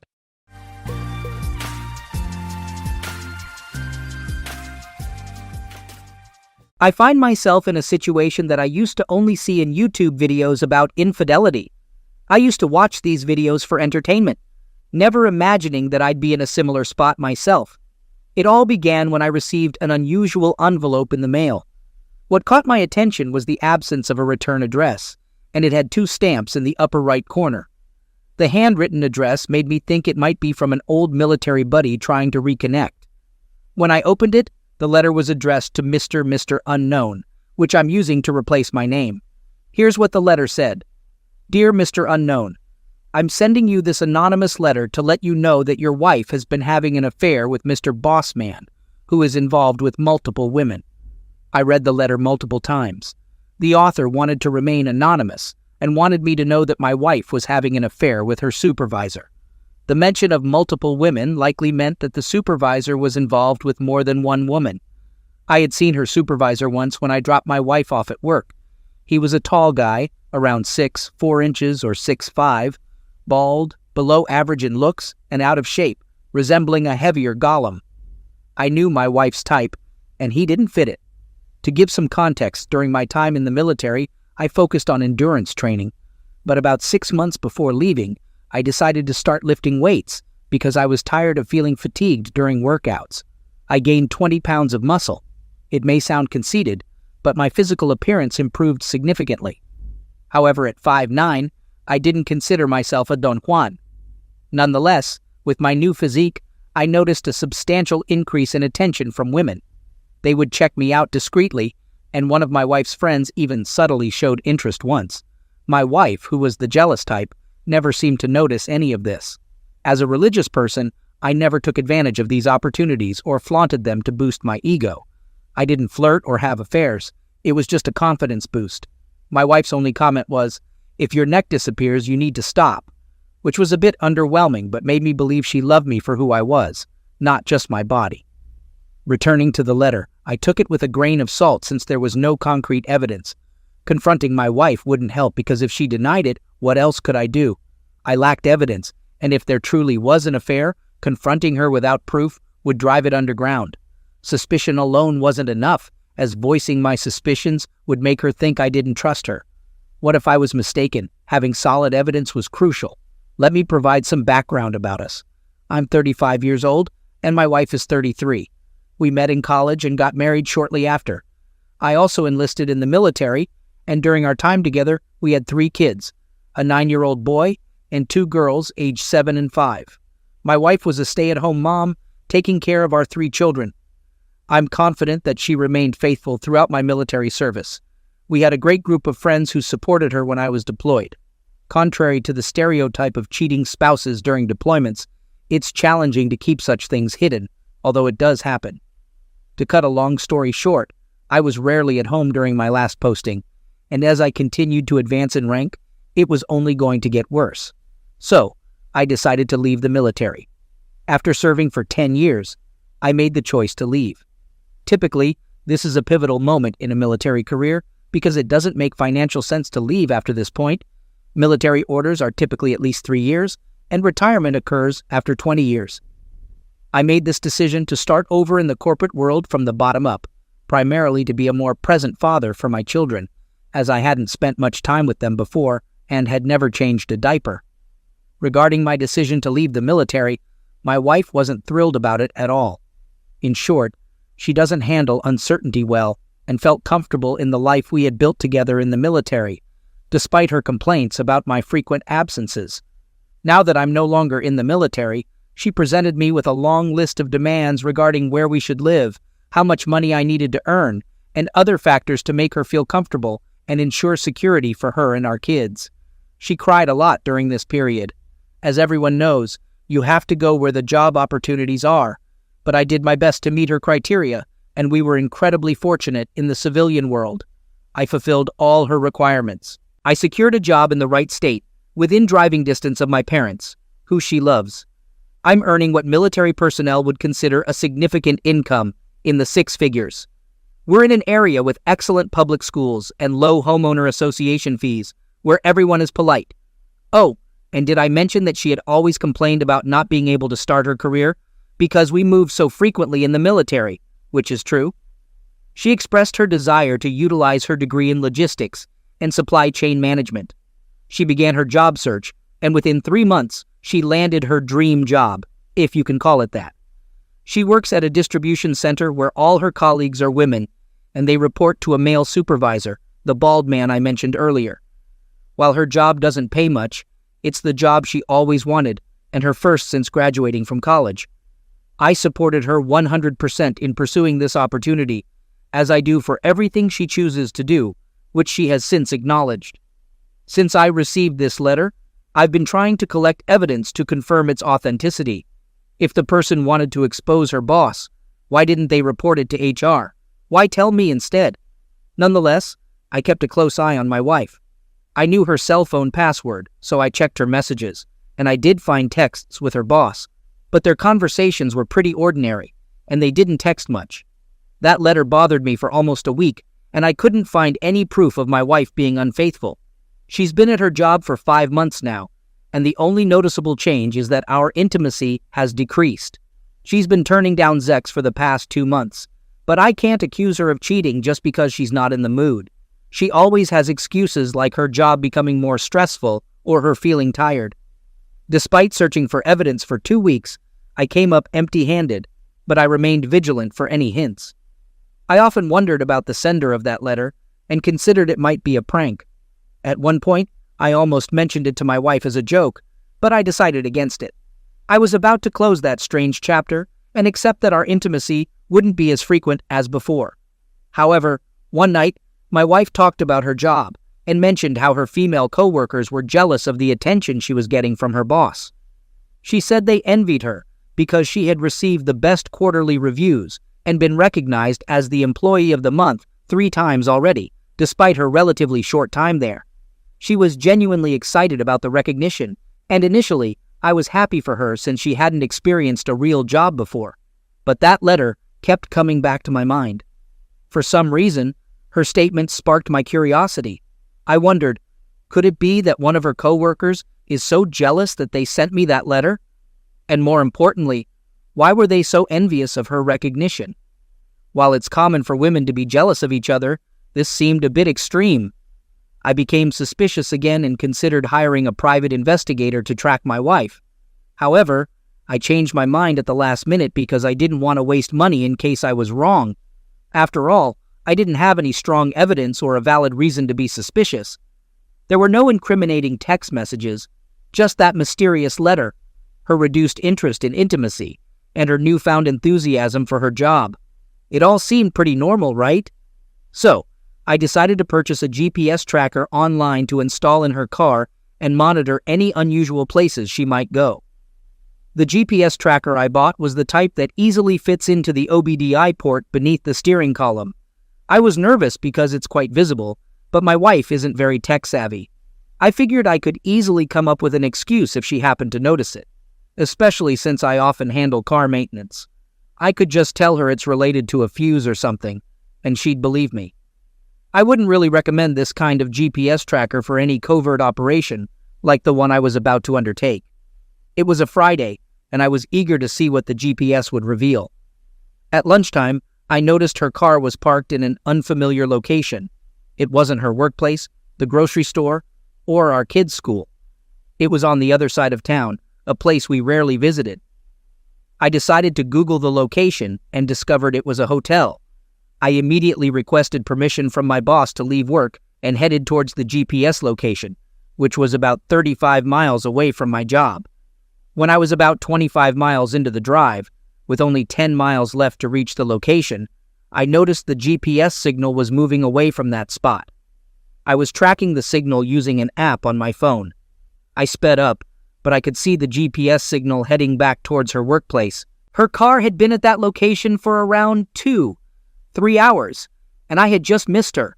I felt so disappointed. I got out of my car and looked around the area, trying to figure out if her car was parked at a Best Western hotel or the nearby restaurant. Another thought crossed my mind. Maybe she was out eating with her coworkers because the restaurant and hotel were next to each other. But it seemed strange for her to travel this far just for a restaurant when there were plenty of options between her workplace and that location. It's not like she was a big fan of Golden Corral, willing to drive 27 miles for a meal. That day, I returned home with numerous questions but no answers. My wife noticed that something was bothering me when I got home, but I lied and told her I had a tough day at work. I made an effort not to confront her, but I still felt like I lacked sufficient evidence to do so. Consequently, I decided it was time to hire a private investigator because I couldn't keep checking my phone and leaving work to track her down and catch her cheating. On Saturday, I spoke with a private investigator who charged $25 an hour. He wasn't a licensed investigator, but rather a person with a good camera phone whom I found on Craigslist. I agreed to pay him to follow my wife during her lunch hours. His services weren't too expensive since he only worked during those hours. The private investigator also installed a GPS tracking app on his phone, allowing him to see what I could see. I informed him about the incident involving the Best Western and Golden Corral and showed him the location. Monday through Thursday passed without any noteworthy events. Everything was routine. Then on Friday, the private investigator alerted me to some movement. He texted me that my wife was driving toward the location of the Best Western and he was tailing her. I opened the app to confirm his report. Since he knew her destination, he went ahead of her and arrived there before her. When my wife got there, she went alone into the hotel. The private investigator took photos of her entering the hotel and followed her inside. He was also aware of her boss, as I had described him, so he knew what he looked like in the car he drove. The private investigator sat in the hotel lobby and discreetly recorded my wife entering the elevator. He managed to join her in the elevator, which was a risky move as it could have blown his cover if she had seen him multiple times and recognized him. I suppose you get what you pay for. The private investigator noticed that she got off the elevator on the 3rd floor and recorded everything. He didn't follow her out of the elevator on the 3rd floor, but returned to the lobby and waited. About 3 hours later, he saw her boss exit the elevator, go to the front desk, check out of the hotel, and head to his car. He recorded the entire sequence. 10 minutes later, my wife emerged from the elevator, went directly to her car, and the private investigator captured this on tape as well. My suspicions were confirmed. She was cheating on me with that bald guy. I now had all the evidence I needed to confront her. The private investigator sent me all the recordings and pictures to my Dropbox. I compiled them into one video and came home early before she did, with my laptop and the envelope I mentioned earlier in my post. If you were to inquire about my feelings at that moment, I would say I felt surprisingly calm because I had been mentally preparing myself for this exact situation. When she returned home, I summoned her to the kitchen. My laptop was on the countertop, where I had compiled the recordings into a 30-minute video that showcased her arrival at the hotel, exiting the elevator, and her boss emerging shortly after, followed by her. I presented the video to her, and within less than 2 minutes of watching, she fully comprehended its content. She turned to me with an apologetic expression and uttered, "I can explain." Tears welled up in her eyes as she repeated, "I'm sorry." I silenced her and pointed at the screen, urging her to keep watching. Despite her attempts to turn around and explain herself, even attempting to get me to stop the video, my anger grew, and I grabbed her by the back of her hair, forcing her to face the laptop. I pointed at the screen and harshly told her to keep watching, "You know what you did," as she cried softly and continued to watch. I held her hair throughout the entire video, and she continued to sob and tremble. I could tell from the fear in her eyes that she was terrified of me, as she had never seen me this furious before. I must clarify that I am not a violent person, and I had never laid a hand on her or any other woman in such a manner before. However, I made an exception on that particular day. After we finished watching the video, I forcefully pushed her to the floor, causing her to fly across the room. I had a strong urge to physically harm her, and I yelled at her, accusing her of sleeping with her boss just 5 months into her new job, and who knows how many others. She responded through tears, claiming it was the only time she had cheated. I asked her how long it had been going on, and she confessed that it had been 2 months. She stated that she didn't care about him. The sexual encounter meant nothing to her, and she couldn't explain why she had done it. I yelled at her, demanding that she start talking, or I would resort to violence. She confessed to everything, admitting that she wasn't genuinely attracted to him, but because other women were interested in him, she wanted him too, almost like it was a competition. I believe it had to do with him being the male boss in a predominantly female workplace. According to her, he was involved with other women as well. I couldn't comprehend how my once beautiful wife was involved with this guy who resembled Gollum. She was doing so merely because other women were interested in or already involved with him. It seemed like she had forgotten that she was married while engaging with this guy and denying her husband intimacy. What kind of world were we living in?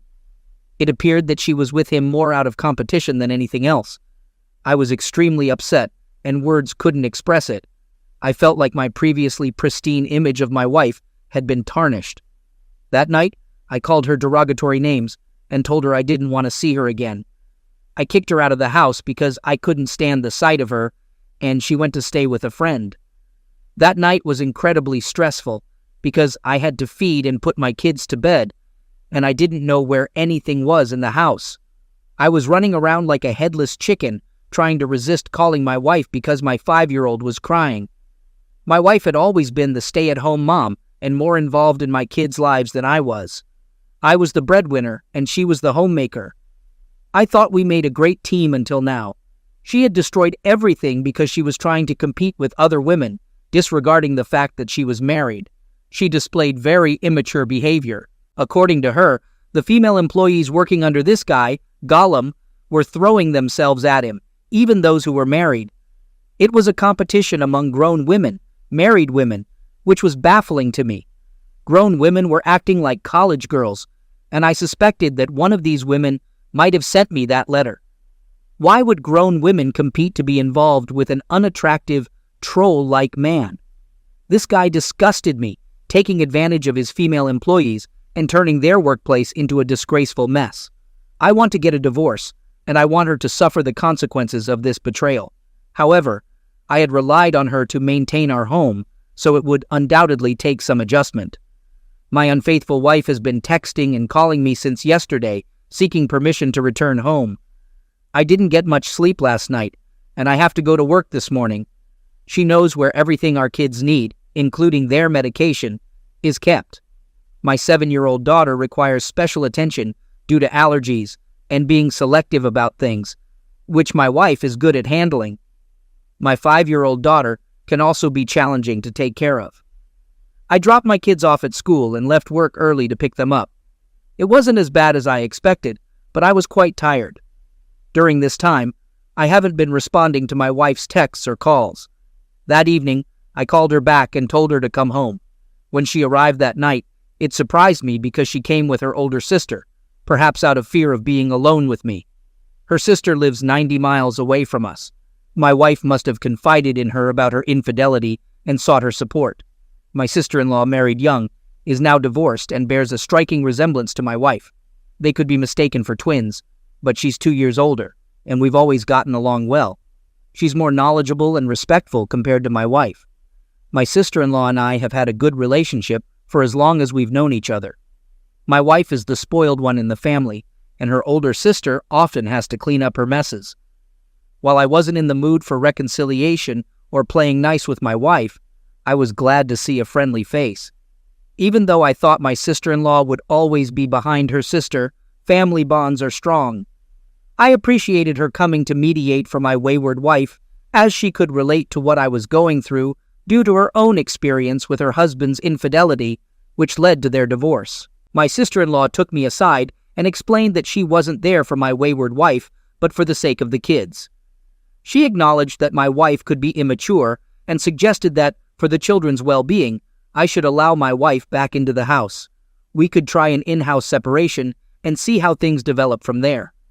After our conversation, I have to admit that my sister-in-law has a way with words because she managed to calm me down enough to tolerate my wayward wife's presence. I glanced at my wife, who was sitting in the corner with a red face and swollen eyelids, as if she had been crying for days, trying to avoid making eye contact with me. It gave me some satisfaction that she understood the impact of her betrayal on me. When my kids emerged from their room and welcomed her, it eased the tense atmosphere and warmed my heart. I truly wish she hadn't betrayed me and had remained faithful. Seeing her with my kids was something I cherished because she was an excellent mother, but not so great as a wife. We lived in a 3-bedroom apartment, so my wayward wife and her sister shared the guest bedroom, while the kids stayed in the 3rd bedroom. My wayward wife came out of the bedroom after putting my kids to bed and began cooking dinner, while I sat on the living room couch with my sister-in-law watching TV. As my sister-in-law started talking to me, I could sense her intention. She was trying to divert my attention from my wife's affair or make everything seem normal. Deep down, I wanted things to return to normal, to go back to the way they used to be. I was tired of being angry and exhausted, taking care of the kids alone and handling my job without my wayward wife. I needed a distraction, and her sister was quite chatty. While my wayward wife was in the kitchen, my sister-in-law mentioned that she would leave the next morning, but would stay longer if needed. I told her that I was likely going to get a divorce because I couldn't look at my wife the same way or trust her anymore. My sister-in-law understood and didn't try to persuade me otherwise.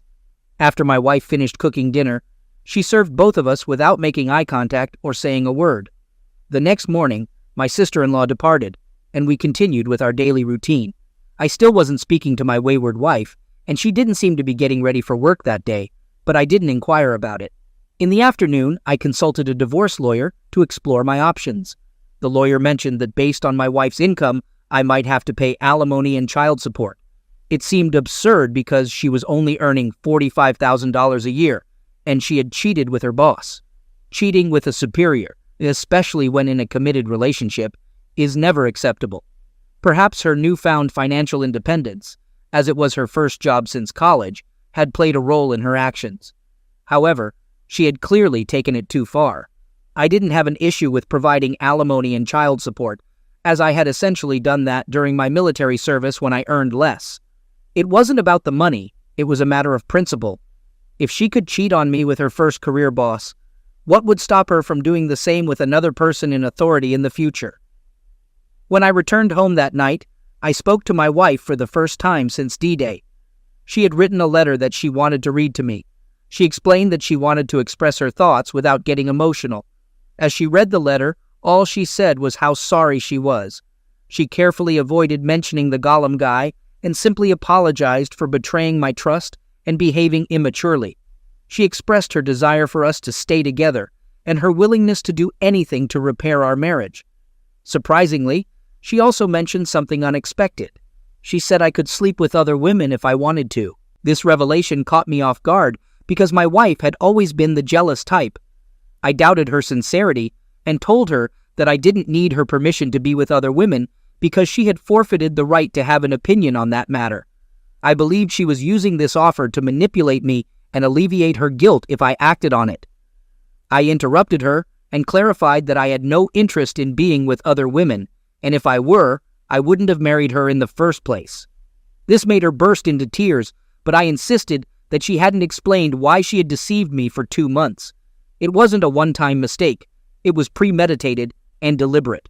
She planned to go to the hotel and engage in a secret affair with this disgusting guy, risking a lot for what? I informed her that we were getting a divorce, and my mind was already made up. I added that despite her physical attractiveness, I couldn't stand sleeping with her or having her near me. She kept asking, "Why are you being so cruel to me?" I had spoiled my wife, treated her like a princess throughout our relationship, never raised my voice, always pampered her, allowed her to make all the rules at home, and gave her control over our household. She had grown accustomed to it. I treated her well and never mistreated her.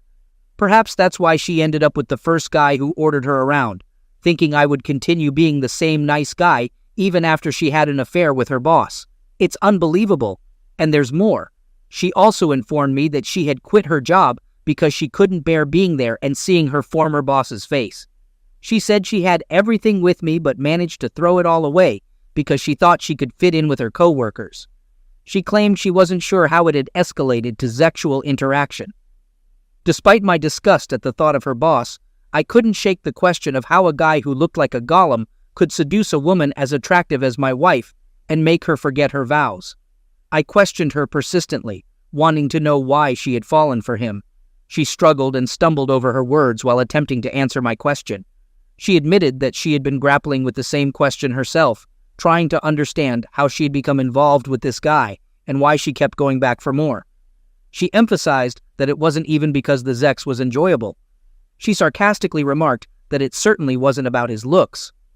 The only reason she could come up with was a combination of several factors. He was skilled with words and very articulate.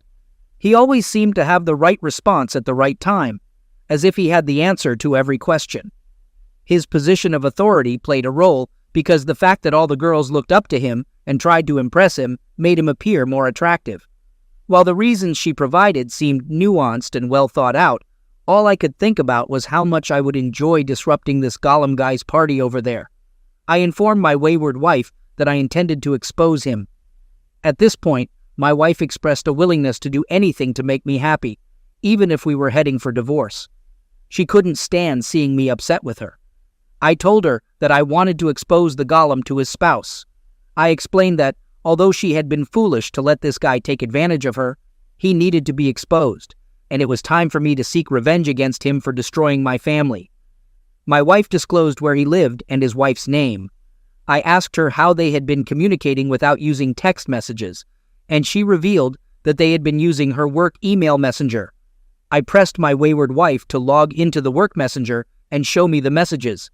She hesitated and believed it wouldn't be a good idea because it would only further aggravate me. She also expressed fear that I might harm her if she showed me the messages. I continued to insist, but she insisted that since I had decided to proceed with the divorce, she would show me the messages when it was finalized, and we were separated. A few days later, I managed to locate the golem's wife. By the way, the golem was 51 years old, and his wife is 48. I conducted a background check on him to find out where he lived. He had 4 children, with the youngest being 12 years old. I made an additional copy of the video and saved it on a thumb drive. Then, I went to the golem's house when I knew he was still at work, probably involved with another one of his employees. I knocked on his door and his wife answered. I believe she was the only one home at the time. I explained my story to her and handed over the flash drive containing the evidence, along with the anonymous letter that had been sent to me. She revealed that she had received a similar letter and confronted her husband about it. However, he denied any wrongdoing and accused the women at work of being lazy and hating him because he insisted they do their jobs properly. He had convinced his wife that these women were trying to destroy his life, and she believed him. She had never considered hiring a private investigator or suspected anything was amiss. The golem's wife was very grateful for the information I provided, and I left her my contact information as well. She expressed her thanks for my service to the country, and we said our goodbyes.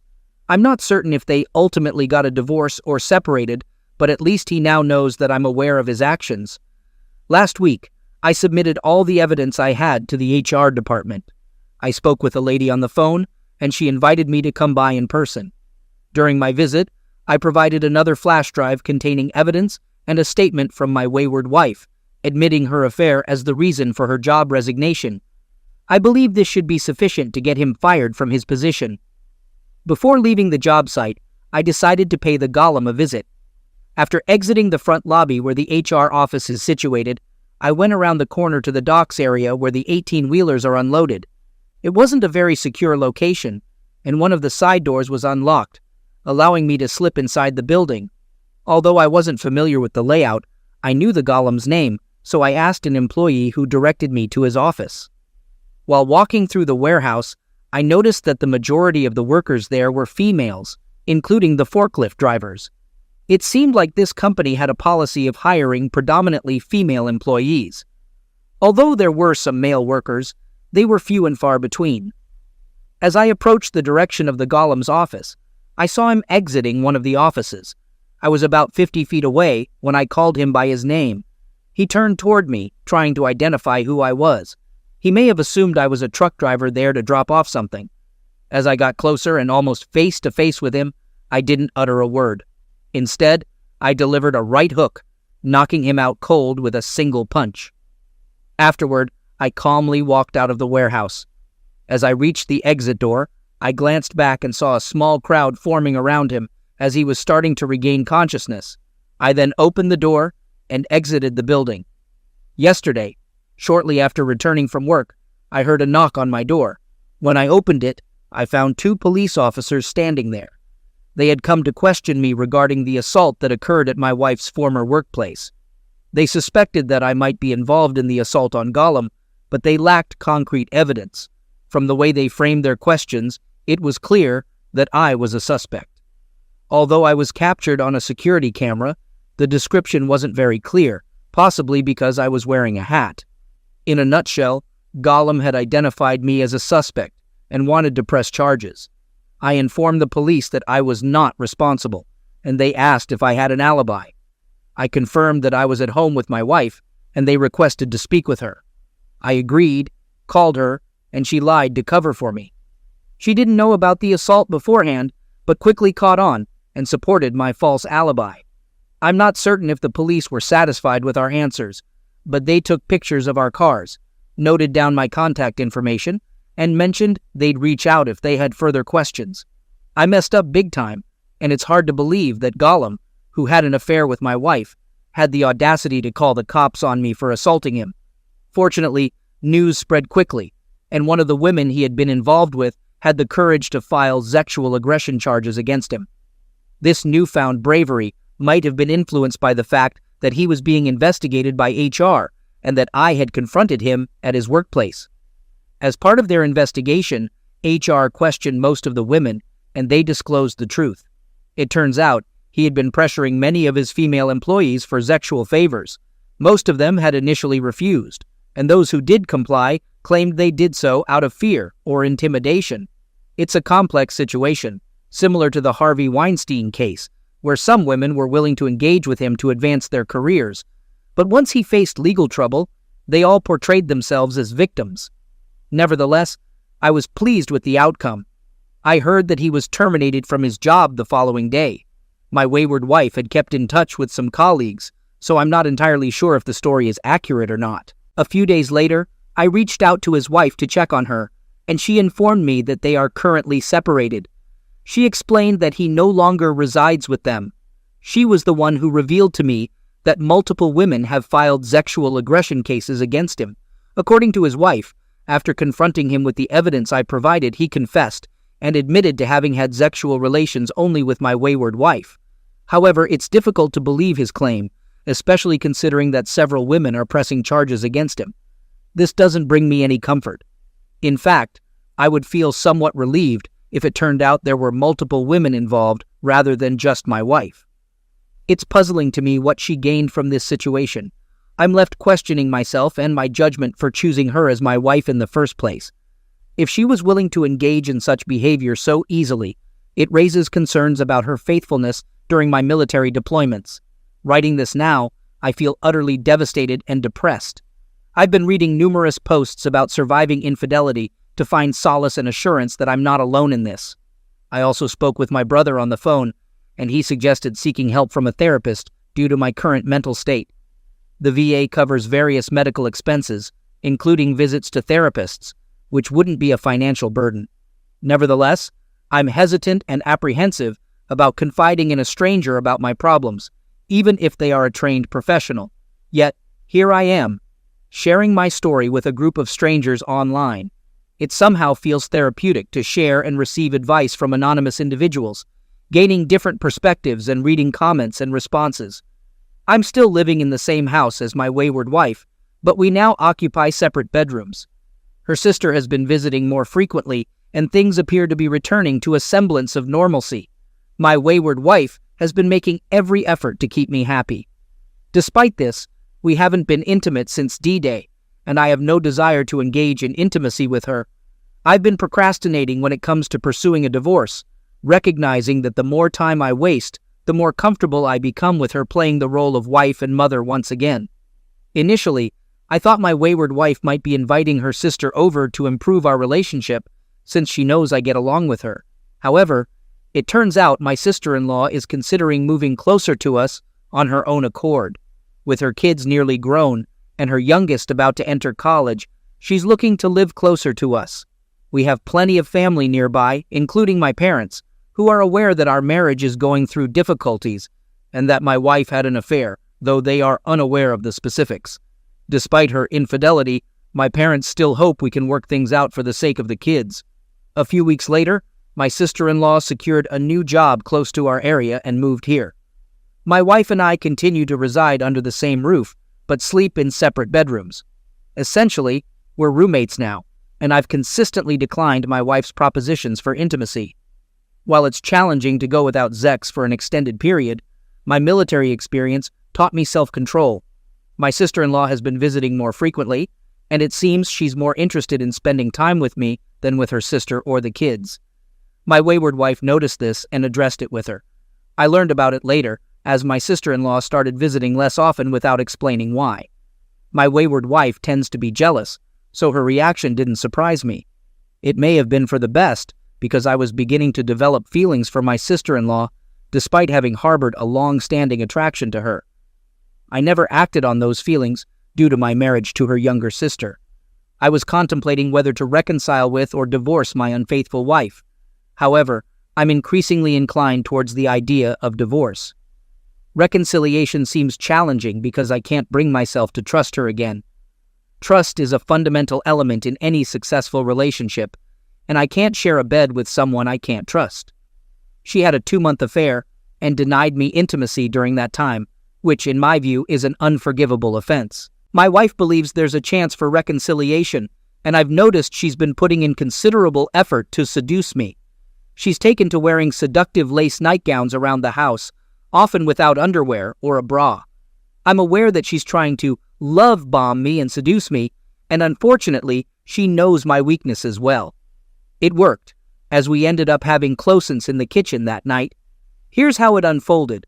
I was getting something from the refrigerator, perhaps a beer, and as I walked by, I noticed her with her back to me, resting on the kitchen counter while preparing fruits for our kids' school lunch.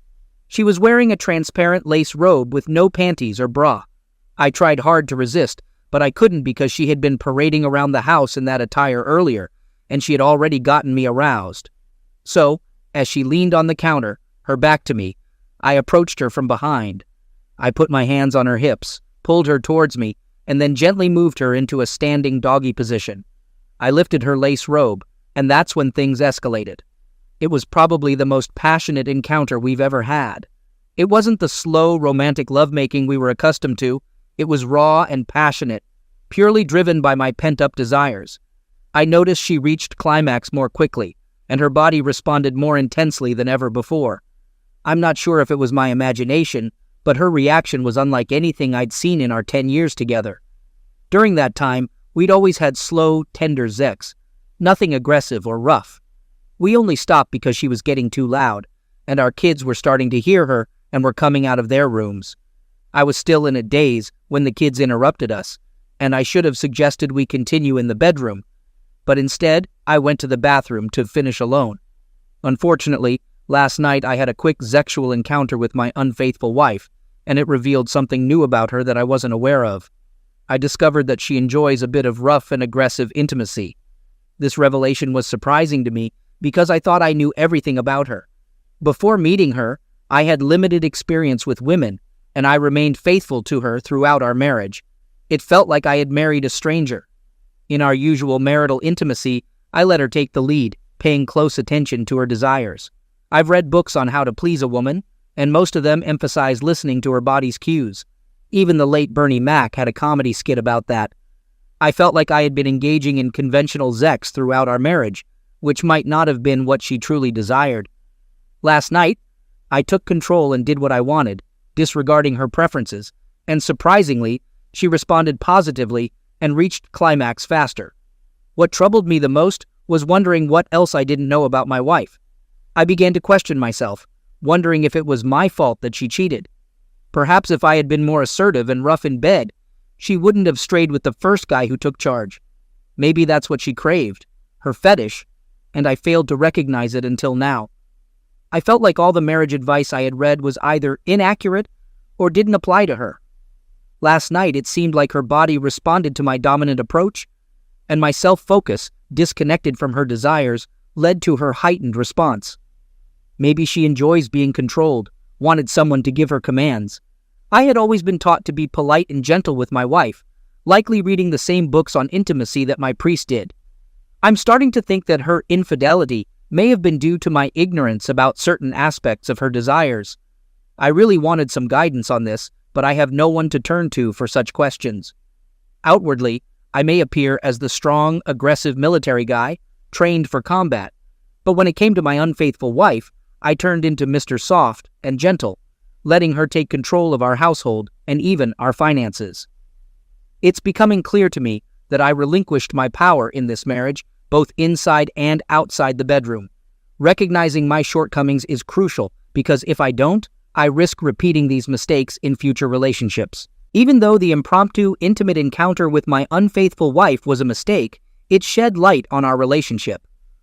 I now believe that because I failed to assert myself both in public and private, my wayward wife took the opportunity to explore being controlled. I couldn't help but think that this might not have been her first experience of this kind. Some individuals on this platform suggested that I should undergo STD testing and consider paternity tests for my children, which is a sensible idea. My kids strongly resemble me, so I find it hard to believe they aren't mine. I used to be confident that my wife didn't cheat on me while I was in the military, but not anymore. These past few weeks have taught me that I don't know as much as I thought I did. I mean, if I hadn't received that letter about her infidelity, she might still be involved with Gollum to this day. I often wonder if his assertiveness played a role in her continued attraction to him. Yesterday, I took an STD test, received the results the same day, and fortunately, I tested negative. Additionally, I decided to go through with the paternity test, as many of you suggested. I collected saliva swabs from 3 of my children for this purpose, all without my wayward wife's knowledge. I'll receive the paternity test results in about 4 weeks. I'm not overly concerned about the paternity test results because I believe my kids are mine, and the timing of their conception aligns with when I was at home. During my time in the military, we lived in on-base housing provided for married service members.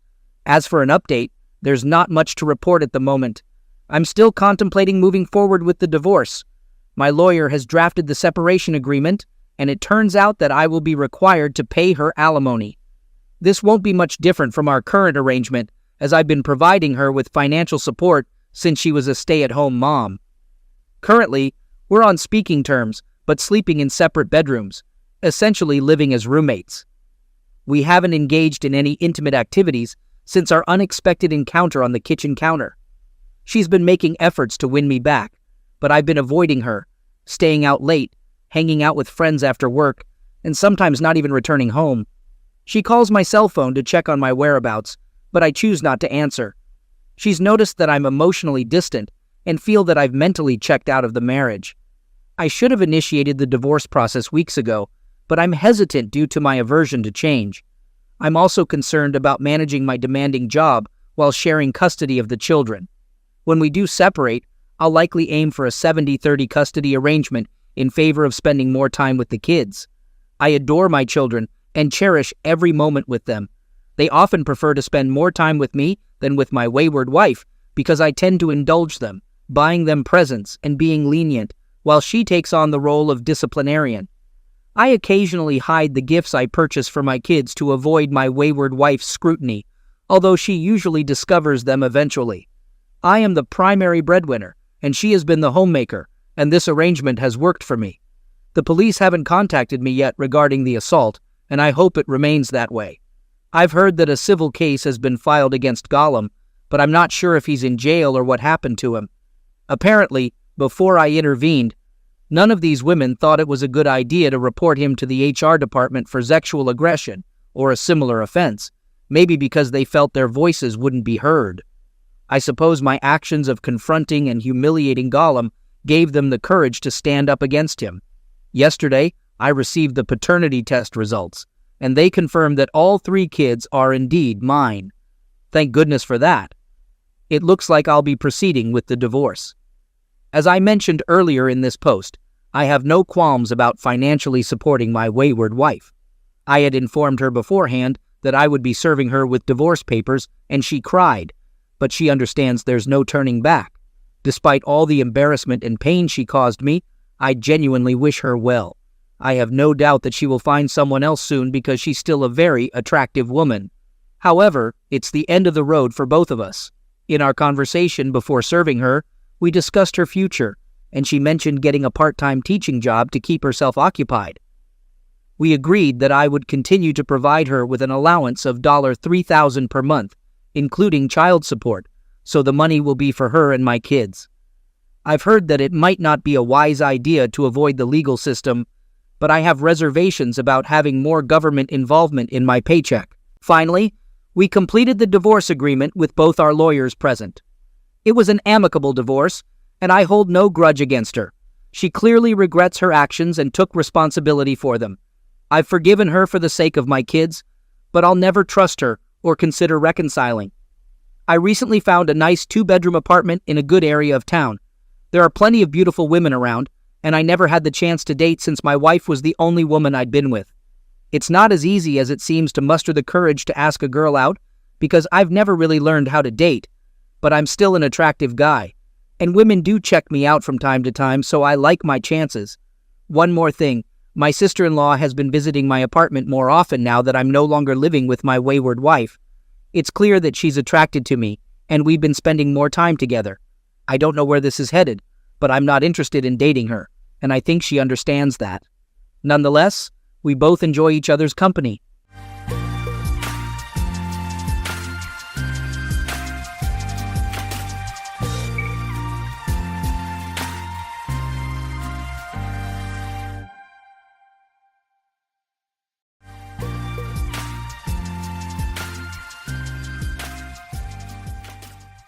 I'm selfish. That's what I tell myself every night when my house is quiet without my kids. My ex-husband has a good reason to hate me. My immediate family is split, and I've never stopped hating myself for what I did. My selfish act happened in 2015, at the age of 39, and I confess I took my ex-husband for granted. He used to call me beautiful daily, wanted closeness, took care of me, and treated me as his equal, not like a queen or princess. We were married for 20 years. High school sweethearts, each other's only. My family loved him, and he supported my brother through tough times. He was the go-to person when others needed help. A good man. Over the years, I gave him 2 strong boys, 18, 16, and twin girls, 13. I gained weight, felt self-conscious, but he always told me I was beautiful. Our arguments were rare, but when they happened, they were mostly about closeness, which I wasn't always in the mood for. When I turned 39, my birthday party revealed a new me. After a year in the gym, doing yoga and Pilates, I went from 180 to 135 pounds, an amazing transformation for a formerly chubby girl. My ex-husband joined me at the gym, but not as much. He went from 260 to 225 pounds, shaping his body. Despite his increased affection, I still wasn't in the mood. We tried dinners, dancing, walks, and he helped around the house. He always looked at me with desire, even after 20 years. Any woman would want that desperately, but mentally I just wasn't into it. At the time, I thought it was early menopause, having closeness 2 or 3 times a month, and I was a one and done. He wanted more, but I refused couple counseling. Then my selfishness took over. A new manager in my office showed interest a few days after my birthday. He was slightly younger and handsome, and for some reason he took an interest in me. At first I ignored him, then it turned from ignoring to casual conversation. Then he flirted, and I showed him my ring. After 2 months of constant flirting, I flirted back, leading to me telling him about my life. I found myself thinking about him more and more. I now realize it was an emotional affair, but at the time I felt high. My ex-husband suspected something was off. We had a heated argument, one that I honestly believed started. When he tried to kiss me, I made a disgusted look, not towards my ex. I was thinking about this man when he leaned in, and I felt disgusted with the whole thing. At least that's what I tell myself. A week later, I told the new manager to meet me at a cafe to talk. I intended to tell him to leave me alone, that I couldn't do this, but before I could say anything, he kissed me, and my mind went blank. That was the start of our 6-month affair. During that time, I did things with him that my ex wanted. I was more eager and willing, always in the mood because it was something new. Although my ex and I had closeness during this time, it wasn't as frequent. I started pushing him away, nitpicking on little habits, even belittling him. I'm ashamed of how I treated him. I only realized what I was doing when my brother visited and told me my ex confided in him about feeling depressed and thinking about separation. He felt that I didn't love him anymore, and he was falling out of love with me. That snapped me out of it. I immediately ended the affair, quit my job, and told myself I would make my husband feel loved and wanted. I was determined to fix this and be a better wife. My affair partner came to my house with a box from my office containing things I asked to be shipped. We talked. He wanted to know what went wrong, and I said I needed to fix my marriage. I told him to leave, but he insisted on one last encounter, and foolishly, I agreed. We ended up in the guest room. I don't know how long it lasted, but suddenly he flinched violently. There was a loud bang, and my ex was in the room. My AP was on the floor, and there was a large hole in the wall. I tried to say something to my ex, but his eyes were bloodshot, tears flowing, and his lips trembling. He was in so much pain, and I felt disgusted. I watched as my AP stood up and tried to leave. My ex looked at him, and my AP told him to step back if he knew what was good for him. So, my ex attacked him. I screamed and cried, telling my ex to stop. Out of desperation, I jumped on his back, resulting in me getting slammed to the floor. Everything got hazy for a while. Words sounded muffled, but when I came to, my ex had my AP on his side, on the phone. All I could do was stare at my AP's swollen face and the blood and teeth on the floor beside him. There was a loud bang on the door, and I watched my ex put the phone on speaker, slowly placed it on the floor, dropped to his knees, and placed his hands on the back of his head. The door opened, the police came in, handcuffed him, and the paramedics arrived. I soon learned that he called special services on himself. Everything went downhill. At the hospital, my father didn't utter a word. He just looked at me with shame. My brother yelled at me, crushed, asking how I could do that to my ex. My mother consoled me, causing my father to yell at her. His family was furious, his sisters threatened, and his parents looked like they wanted to send me to an early grave. I approached my children and they refused to speak to me. My sons couldn't even look at me. My AP was heavily injured, needing reconstructive surgery on his face. My ex practically shattered his face. At the hospital, a woman came to my room and immediately attacked me. My brother pulled her off me, and it turned out she was my AP's wife. I didn't know he was married. He never wore a ring or said anything. It made me feel even more terrible.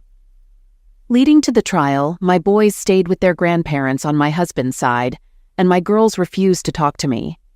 My ex didn't want to see me either. I tried to visit him at the county, and I was denied. My brother made sure my ex went to the correctional facility he worked at to keep an eye on him. When I asked my brother to relay a message for me, he told me to go to hell. During the trial, it was the first time in 3 months that I saw him. He looked at me with such anger, hurting more than anything I could ever imagine. He always looked at me with love, even when we were mad at each other.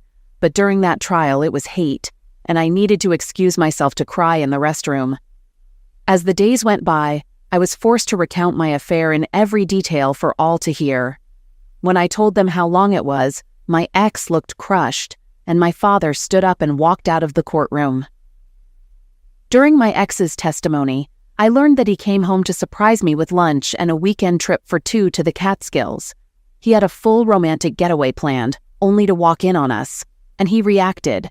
He stated when the AP ordered him to step aside, he snapped and smacked him, only stopping when he tossed me off him.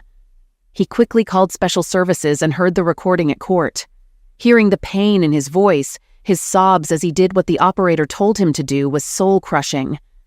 The AP couldn't verbally testify and was heavily medicated, so they used images of what he looked like, turning my stomach because I was responsible for all this. My ex smashed his eye socket, cheekbones, and destroyed his jaw. They stated that there were bone fragments too small to piece together. My former partner got charged with a third-degree felony and got a 7-year sentence, leading my sons to protest loudly, daughters and his family to wail, haunting me still. The initial 3 months were incredibly painful. I got sued by my almost partner's soon-to-be ex, APSTBX, wife, for alienation of affection. My ex initiated a divorce. The eldest son moved out, another son isolated himself, and my twins rebelled fiercely. My former sisters-in-law attacked me at Price Chopper. His mother spat in my face when I tried to apologize. Father and brother refused to speak to me. Eventually, I had to find a new job since there was no income, and I nearly depleted savings, but I was practically blacklisted in my field. The accounting firm faced bad publicity, so I started working in retail and as a seasonal H&R Block adjuster during the tax rush. I almost lost the house. My ex refused visits, and every letter was returned. Crying in the shower became an almost daily occurrence. My parents almost separated because my mother constantly defended me. My brother refused to acknowledge me. Even lifelong friends were divided. Soon, I contemplated ending things, picking up my belongings, and disappearing. The guilt was overwhelming. Eventually, I sought therapy, and the therapist scolded me, saying I had become too comfortable with my ex. I didn't see him as a husband, but as a friend with benefits, and I treated him as such. She was right. I took him for granted. Almost a year passed in silence from my children. When I cooked dinner, they would collect their food and go to their rooms, refusing to look at me. I had meltdowns, begging them to say something, but nothing. My brother got married, and I wasn't invited, but my kids were. I continued trying to visit my ex, hoping he placed me on the visitor list, but I was always denied. Letters were still being returned, deepening my severe depression. One day, my brother showed up out of the blue. Shockingly, he scolded me, revealing my ex was in the infirmary after getting stabbed during a ravishment attempt by an inmate, resulting in my ex getting stabbed in the stomach and the inmate getting his spine broken. My brother screamed at me, "You did this!" before leaving. I cried for days because he was right. I did this. Attempts to visit him at the infirmary were futile. For 4 additional years, I tried to talk to him and wrote letters, but they were returned. Thankfully, our children visited their father frequently, and I learned he was placed in protective custody by my brother since the attack. Over the years, my eldest attended the same college and took the same major as my ex. He only calls his siblings and never wants to talk to me.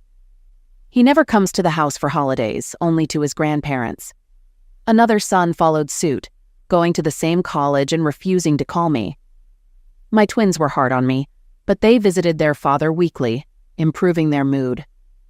Whenever they got overly rebellious, their uncle disciplined them. My brother and I still hardly spoke. Attempts to visit his wife when they had their first child resulted in being asked to leave. My mother kept me in the loop on what was happening in their lives, but my father still refused to acknowledge me. In early May this year, my kids were happy, and my sons returned home. I didn't know why, and I didn't care. They were home. For 4 months, my children were around, and I did everything I could to express my apologies. Most of the time I was ignored, but they started talking to me, bringing me joy to have conversations with them, learning about their lives. My eldest had been dating someone for over a year. My second-born was on a college track team, and even my girls started talking to me again. It intensified my self-hatred for what I did to them. Witnessing them smile, joke, and share dinner together, I missed those moments deeply. By the end of August, I was excited about the twins' first day of their senior year, coinciding with their 18th birthday. I shared my enthusiasm for their birthday party, but my girls asked if we could do it on a different day. This confused me, thinking we were starting to get better. When I asked why, one of them said, "Because Dad is throwing us a party, and I don't want you near him." This comment shocked me.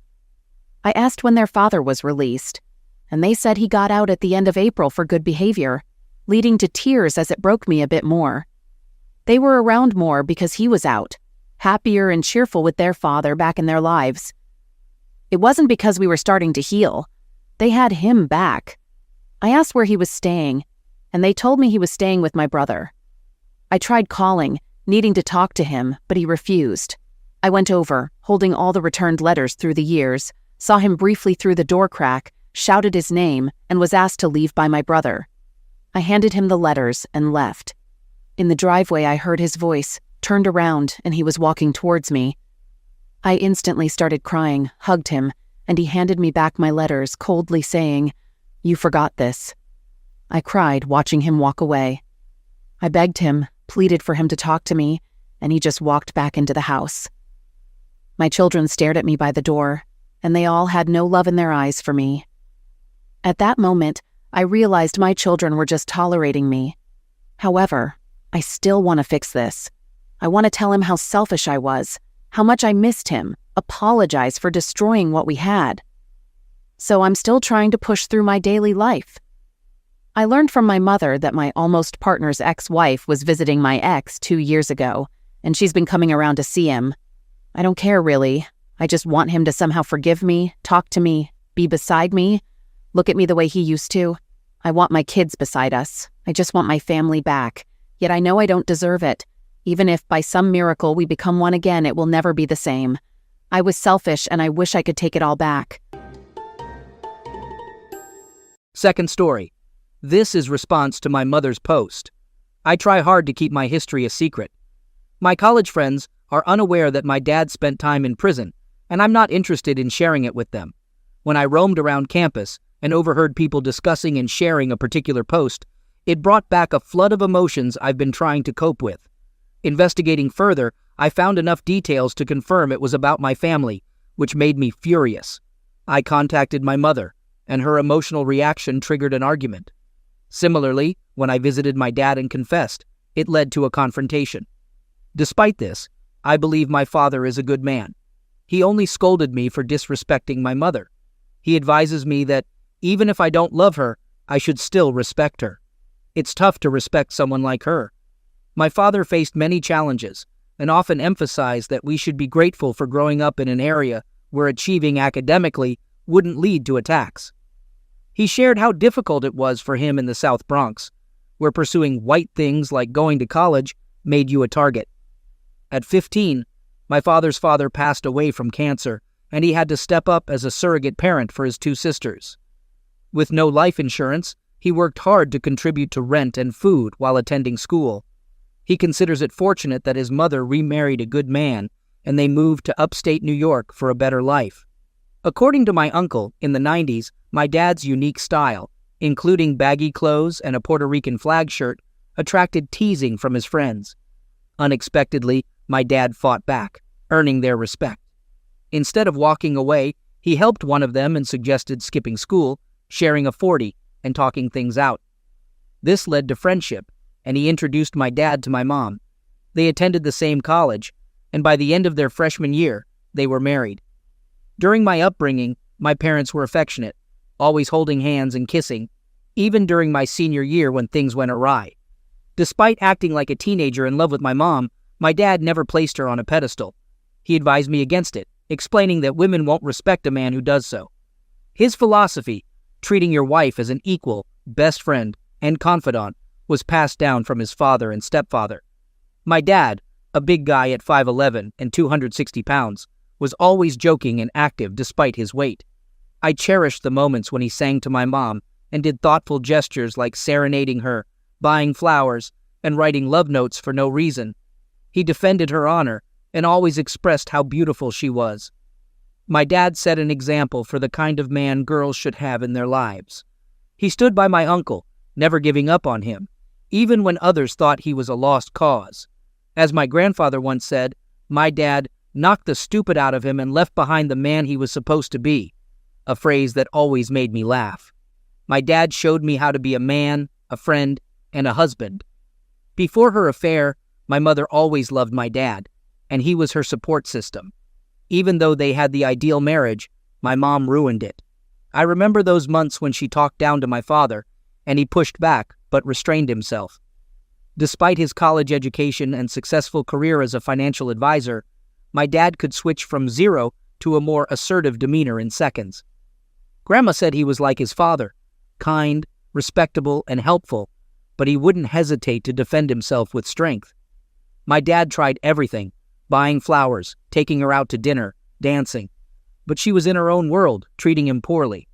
We all witnessed it, especially its impact on my brother and twin sisters. Despite that, my dad smiled and assured us they would work it out. He believed Mom was stressed from work, especially when she quit her job. I genuinely thought her job was the issue. Then my dad got arrested. Mom, do you know the embarrassment we felt when the whole school was talking about it? Dad was arrested because you cheated. I couldn't stand to look at you, so I stayed at Grandma's. The sight of you disgusted me, and when I visited Dad, he couldn't bear to look at me. He was ashamed and said he failed as a husband and as a man. I told him he didn't, but he insisted he did, because a responsible man would think about the consequences before doing something so foolish. As a husband, he felt he failed because his wife betrayed him. I pleaded with him to look at me, but he wouldn't. Then you had the audacity to ask for forgiveness, and for the first time in my life, I wanted to physically hurt you. We were all hurting, and you sought forgiveness. Sitting through that trial, listening to that special services call, was the worst 25 minutes of my life. 25 minutes of hearing my father, who would have done anything for you, crying and asking the operator for help. He repeated over and over that the love of his life cheating hurt us more than anything. I know you tried to act as a character witness for Dad. We all told you not to do it, but you did it anyway. Why? Did you want to show us that you still loved him? Tell the court he's a good man? In my opinion, that cross-examination, where you revealed how long you were with that person, was why we lost him. If we had a proper lawyer instead of an appointed one, he might have walked. I had anger issues because of that. My brother became a closet drinker, and one of the twins was suicidal, but you didn't notice. All you wanted was to try and fix things with Dad, leaving me to support my siblings. I hated you, and in some way, I still do. When I went to college, I wanted nothing to do with you. Like my father, I had to be a surrogate parent to my siblings. I was working a full-time job, going to college, and sending you money for bills. Mom, I know it was hard, and you were depressed, but you had help with the bills. Grandma defended you out of family loyalty, not belief. At least that's what the twins believe. When Dad got stabbed, I almost had a nervous breakdown. I had just seen him that day, making jokes about the prison body plan. I was halfway back to school when I got the phone call. I nearly crashed the car because my brain turned off. It was tough for everybody. I didn't tell anyone this, but I sat outside that person's apartment, wanting to confront him. When I saw him walking with that cane, I remembered what Dad said and drove off. As the years passed, Grandma died. Then Grandpa from broken heart syndrome, and Dad couldn't attend the funeral. Did you know that both his sisters got married in the waiting area so he could give them away? The damage you've done is tremendous, and it didn't help that you kept asking us to forgive you, to give you another chance. You never gave us room to comprehend, to heal. You just kept asking, and all I see is that you wanted to make yourself feel better. You didn't give a damn. You didn't try. You just gave us space and acted as if we were supposed to suddenly act normal again. Yes, you did try in the later years, but not during the time you were supposed to when it was most important. When Dad got out, he told us to start talking to you, saying you're a good mother. So we did, and it made you happy. For a while, I remembered what it was like not to hate you. Dad had issues finding work initially, but one of his old clients hired him. I didn't expect the twins to drop that bomb on you. Dad didn't want you to know he was out. When you appeared, it bothered him. He threw up after speaking to you, saying the very sight of you sickened him. She's been seeing Dad weekly for over 3 years, and they've been spending time together since he got out. So please stop fantasizing about getting back together. If you want to talk or fix things with your children, call me. Your post last week about our worst moment was pure selfishness. as dad sees you only as the mother of his children, nothing more.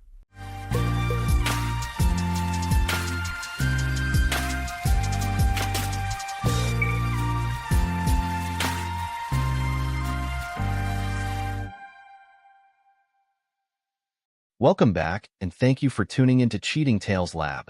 We appreciate every single one of you. We'd love to know what part of the world are you watching from right now. Let us know in the comments. Now, let's dive into today's story. The late afternoon sun cast long shadows across the pristine garden as Brett Hale made his way up the driveway. Physical therapy had ended early, a small mercy after weeks of grueling sessions to rehabilitate his shoulder. The injury from that warehouse fire still nagged at him, but he was healing faster than expected. His footsteps were silent on the manicured lawn as he approached the garden pavilion, hearing voices drift through the warm spring air. "Gerald's taking me to the Cayman Islands next month," Marissa's voice carried clearly through the speakerphone. God, it's so refreshing to be with a real man who knows how to treat a woman.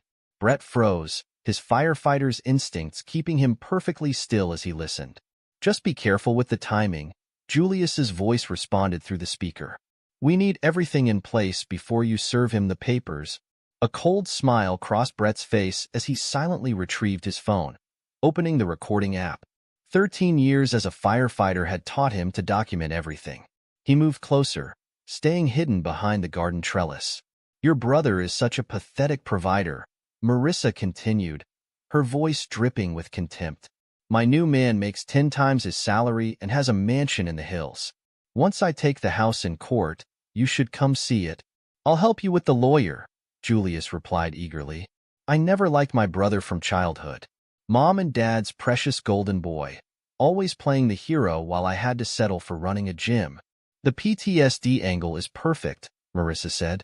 "All those nights he comes home from the bar with his firefighter buddies will paint him as an unstable drunk. The judge will give me everything. I've been gathering photos for months," Julius added. "Every time he's out with the crew, I make sure to document it. A few strategic edits, and it looks like he's at the bar every night." Brett's jaw tightened, but his hand remained steady on the phone. The pieces were falling into place: the mysterious equipment failure that had nearly killed him last month, the odd calls that stopped when he entered the room, Julius's sudden interest in his work schedule. "Gerald says the house will make a perfect teardown once we get it," Marissa continued. "He's already planning the development. Your brother won't know what hit him. Just like college," Julius laughed. "Remember that football scholarship he lost after his accident? Some people never learn to watch their back." Brett had heard enough. He saved the recording and moved silently back down the driveway. His mind was already racing through the implications, analyzing the situation like he would a fire scene. The betrayal burned, but he wouldn't let it consume him. He had containment to establish first. The offices of Angela Chin, senior partner at Chin & Associates, offered a panoramic view of the city skyline. As both the fire chief's wife and the department's most trusted legal counsel, she had been Brett's first call. "The estate documents are worse than we thought," Angela said, spreading papers across her desk. "Julius has been systematically selling off shares in your parents' business ventures for months. The transactions are cleverly hidden, but the money trail leads to offshore accounts." Brett studied the documents, his tactical training helping him piece together the pattern. "He's been planning this for years." "There's more," Angela continued, pulling up an email on her screen. "Marissa consulted with Jacobson and Reed last week. They're the most aggressive divorce attorneys in the state. They specialize in cases involving first responders, particularly targeting PTSD and substance abuse angles." "My brother's handiwork," Brett said grimly. "He's always been good at playing the long game." Angela nodded. "I did some digging into your college years. That accident that ended your football career? The brake lines were cut. Campus police buried the report, but I found a copy. Julius's fingerprints were all over the investigation. Metaphorically speaking, the revelation triggered a cascade of memories opportunities that mysteriously fell through. Relationships that ended abruptly, always with Julius hovering in the background. "Sarah from college," Brett said quietly. "My fiancée. She didn't just leave, did she?" Angela shook her head. "Julius showed her doctored photos of you with another woman." He convinced her you were playing her for a fool. She married someone else 2 months later. And now he's doing the same with Marissa, Brett said. But there's something bigger here. The timing of my accident at work, Gerald's property developments, it's all connected. Angela pulled up another file. Gerald Morris, his company, Phoenix Development, has an interesting pattern of acquiring properties damaged by fire. They buy at rock-bottom prices, then flip them for massive profits. The same properties your team has responded to over the past year. The equipment failure wasn't an accident, Brett said, the pieces clicking into place. Someone tampered with my gear.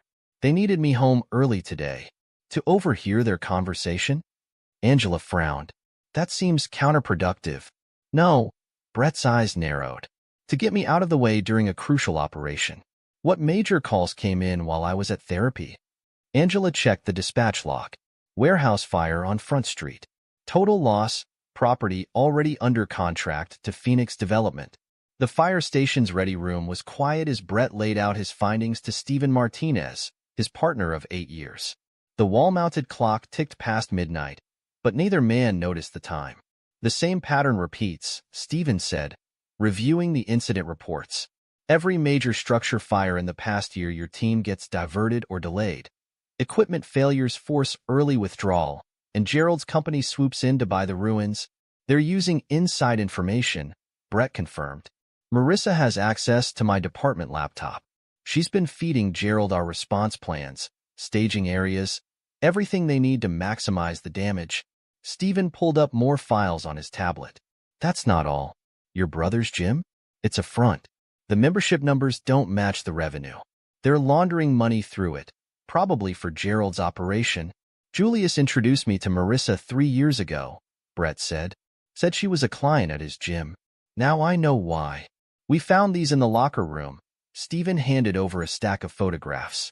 Hidden cameras catching conversations, documents being copied.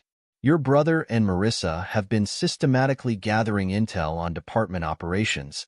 The station's internal affairs liaison, Detective Karen Wong, joined them quietly. We've been tracking similar patterns across 3 districts. Equipment failures, delayed responses, strategic property acquisitions. Your case broke it open, Brett. We're building a task force. They're getting bolder, Brett observed.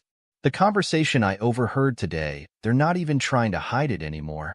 Pride before the fall, Karen said. We need to let them think their plan is working. Play into their hands while we gather evidence. Brett nodded slowly, his tactical mind already formulating countermoves. They want to paint me as unstable? Fine. I'll give them the performance of a lifetime. But first, we need to secure the real evidence. I've got a contact at the FBI, Karen offered.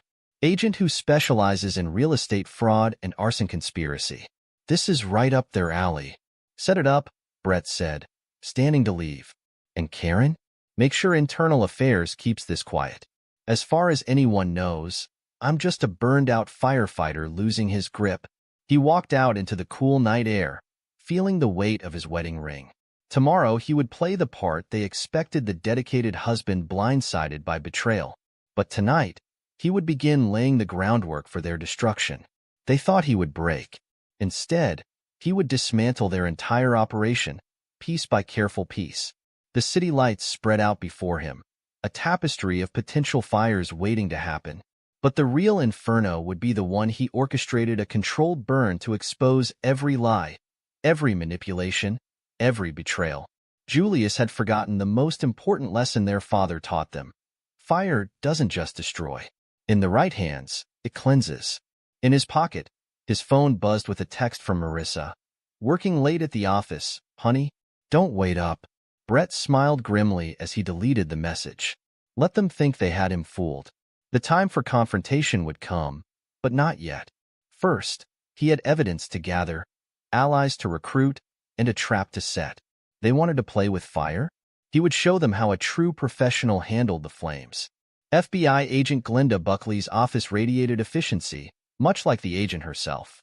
She studied the evidence spread across her desk, her sharp eyes catching details others might miss. The surveillance photos of Gerald Morris's properties formed a damning pattern. Your brother's financial trails are sloppy, she told Brett, tapping a stack of bank statements. He got overconfident. The money from your parents' charity foundation left breadcrumbs a rookie could follow. Julius always thought he was the smarter brother, Brett replied, his voice carrying no trace of the turmoil beneath. Show me what you found. Glenda pulled up a complex financial diagram on her screen. The foundation money went through his gym, then split into multiple offshore accounts.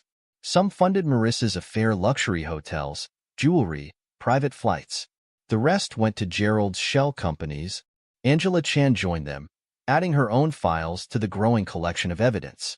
I've documented every transaction Julius made with the family assets.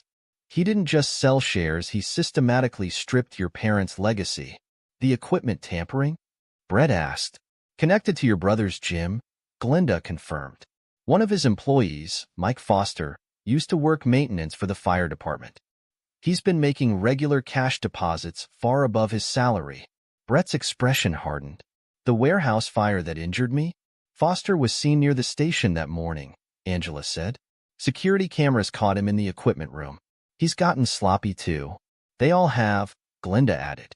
Gerald and Marissa were photographed touring potential development sites, all properties that mysteriously caught fire in the past year. A text lit up Brett's phone. Dinner at 8? Need to discuss your drinking. Perfect timing, Brett said, showing them the message. They want to see signs of PTSD? Let's give them a show. That evening, at the upscale restaurant Marissa had chosen, Brett played his role perfectly. He arrived slightly disheveled, letting his hands shake just enough to spill his water glass. Honey, maybe you should skip the wine, Marissa suggested. Her concern as fake as her wedding vows. Don't tell me what to do, Brett snapped, loud enough for nearby tables to notice. He saw phones discreetly recording exactly as planned. The department therapist said, "The department doesn't understand what we see." His voice cracked with manufactured emotion. The fires, the bodies, the constant pressure. Marissa's smile held triumph rather than sympathy. As she reached for her phone to document his breakdown, Brett caught the flash of a new diamond bracelet paid for with his parents' stolen money. Later that night, in the secure conference room at FBI headquarters, Glenda played back surveillance footage of Gerald Morris. He's planning a luxury development, she explained, using all the properties damaged in suspicious fires. The profit projections are in the millions. And Julius? Brett asked. Your brother's insurance fraud scheme goes deeper than we thought. He's been falsifying gym membership records to launder money for years. Angela entered with fresh documents. I found something else. Remember that maintenance worker, Foster? His sister works at the law firm Marissa consulted. They're building their PTSD case using insider information about firefighter divorce precedents. Brett absorbed each piece of information, fitting them into his larger strategy. They think they're watching me break. Time to let them think they're winning. The leaked information about Brett's substantial injury settlement spread through the department like wildfire. He watched Marissa's poorly concealed excitement when she heard the number. 7 figures, he overheard her telling Julius on the phone. The idiot has no idea I can claim half. Keep him drinking, Julius replied, unaware of the FBI's wiretap. The more unstable he looks, the better our case. Brett's performance continued.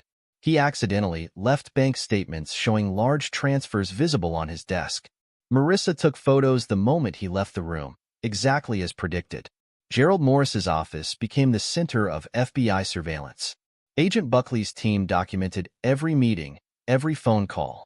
The pressure's working, she told Brett during their secure meetings. Morris is pushing Marissa hard for more department information. He needs to know about upcoming inspections at his properties. Give them something useful, Brett suggested. Let's see how they use it. The fire department's press release about updating response protocols sent Gerald's organization into overdrive. Hidden cameras caught his late-night meeting with Julius. Your brother's department is changing everything, Gerald ranted, his polished exterior cracking. We need those new protocols. Marissa's working on it, Julius assured him. She says he's getting careless with his laptop. Drinking more. He better be. The development announcement goes public next month. Everything needs to be perfect. Meanwhile, Brett systematically transferred assets to protected accounts, making it look like panic rather than strategy. Each move was calculated to draw his opponents deeper into their own trap. "They're getting sloppy," Angela reported. "Julius tried accessing your medical records through a contact at the hospital. We caught it all on camera." "And the childhood resentment?" Brett asked. Angela played an audio recording from Julius's recent gym visit. "I've waited years to take him down," Julius told a colleague. "The perfect brother, the family hero." Dad's last words were about how proud he was of Brett. "He never even mentioned me." The family intervention was a masterpiece of manipulation, just not in the way Marissa and Julius intended. They gathered in Brett's living room, concern radiating from their false faces. "We're worried about you, brother," Julius said, Aunt Sally nodding beside him. "The drinking, the mood swings. Remember that fight at the Johnson wedding?" Aunt Sally added on cue. "You almost hurt that waiter." Brett let his hands shake, eyes darting around the room. "That wasn't. I was just." "You grabbed his arm," Julius pressed. "Just like you grabbed Marissa's that night." "I never touched her." Brett stood suddenly, sending his coffee cup crashing to the floor. Perfect timing, he saw Marissa hit record on her phone. "See his violent tendencies?" Julius whispered to Aunt Sally, loud enough for the recording. "Just like when we were kids." The family meeting devolved into exactly the shouting match they wanted. Every accusation, every dramatic moment captured for their court case. Later that week, Marissa's legal bombshell landed. Emergency custody filing for children they'd never had. "She claims you've been hiding pregnancy tests," Angela reported, barely containing her disgust. "Says you've been sabotaging her attempts to start a family." "Let me guess, Julius provided witnesses?" "3 gym employees swear they heard you ranting about never wanting kids. They're claiming you disposed of fertility medications." Brett allowed himself a small smile. "They're getting desperate." "Very," Glenda agreed, joining them with fresh surveillance photos. Gerald's development announcement is scheduled for the department awards ceremony next month. "He's pushing everyone too hard." "My medical records?" Julius tried accessing them again last night. "We caught his contact at the hospital accepting a bribe. It's all on video." The pressure was building exactly as planned. Each desperate move by his opponents added another layer to the evidence. Soon they would reach the breaking point. The development project? "Morris is announcing luxury condos," Glenda confirmed, "built on the ashes of 12 suspicious fires. He's even invited the mayor." "Perfect timing," Brett said. "They think they're about to triumph in front of the whole city. Time to let them hang themselves with their own rope." The pieces were in place. His opponents, drunk on apparent success, were charging straight toward their own destruction. As Brett reviewed the mountain of evidence they'd gathered, he allowed himself to appreciate the irony. They tried to paint him as unstable, not realizing they were the ones losing control. His phone buzzed another text from Marissa. "Family therapy tomorrow? The counselor really thinks it could help with your issues." Brett smiled at the transparent manipulation. Let them think their plan was working. The real therapy session would come soon enough in front of a judge, with the whole city watching their empire crumble.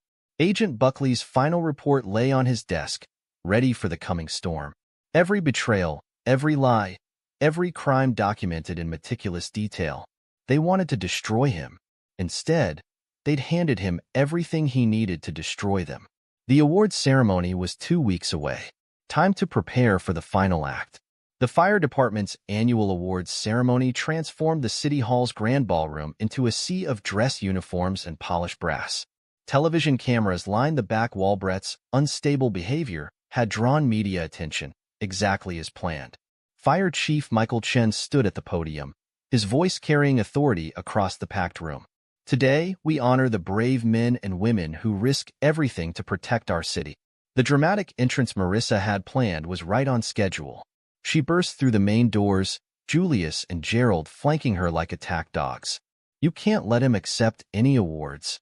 Marissa's voice cracked with manufactured hysteria. "He's dangerous." Phones appeared throughout the crowd, recording what they thought would be another public meltdown. Instead, FBI agent Glenda Buckley stepped forward from her position near the stage. "Gerald Morris," her voice cut through the chaos. "You're under arrest for conspiracy, arson, and fraud." The color drained from Gerald's face as federal agents emerged from every exit. Across town, simultaneous raids hit his offices and Julius's gym. The trap had sprung perfectly. "This is outrageous." Gerald's polished facade cracked. "Do you know who I am?" "A property developer who orchestrated fires to buy buildings cheap," Chief Chin answered, stepping down from the podium. "We know exactly who you are."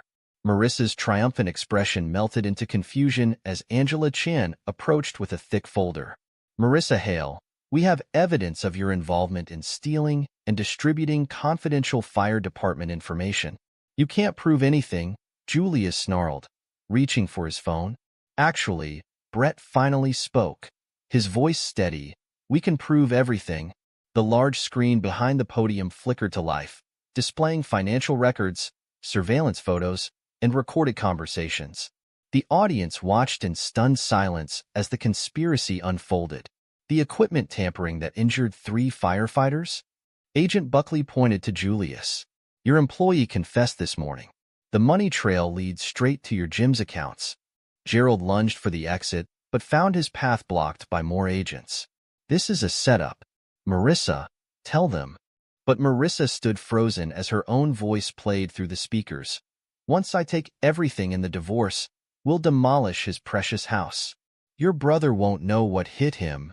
"Speaking of hits," Brett added, "remember my college football career, Julius?" The break lines didn't cut themselves.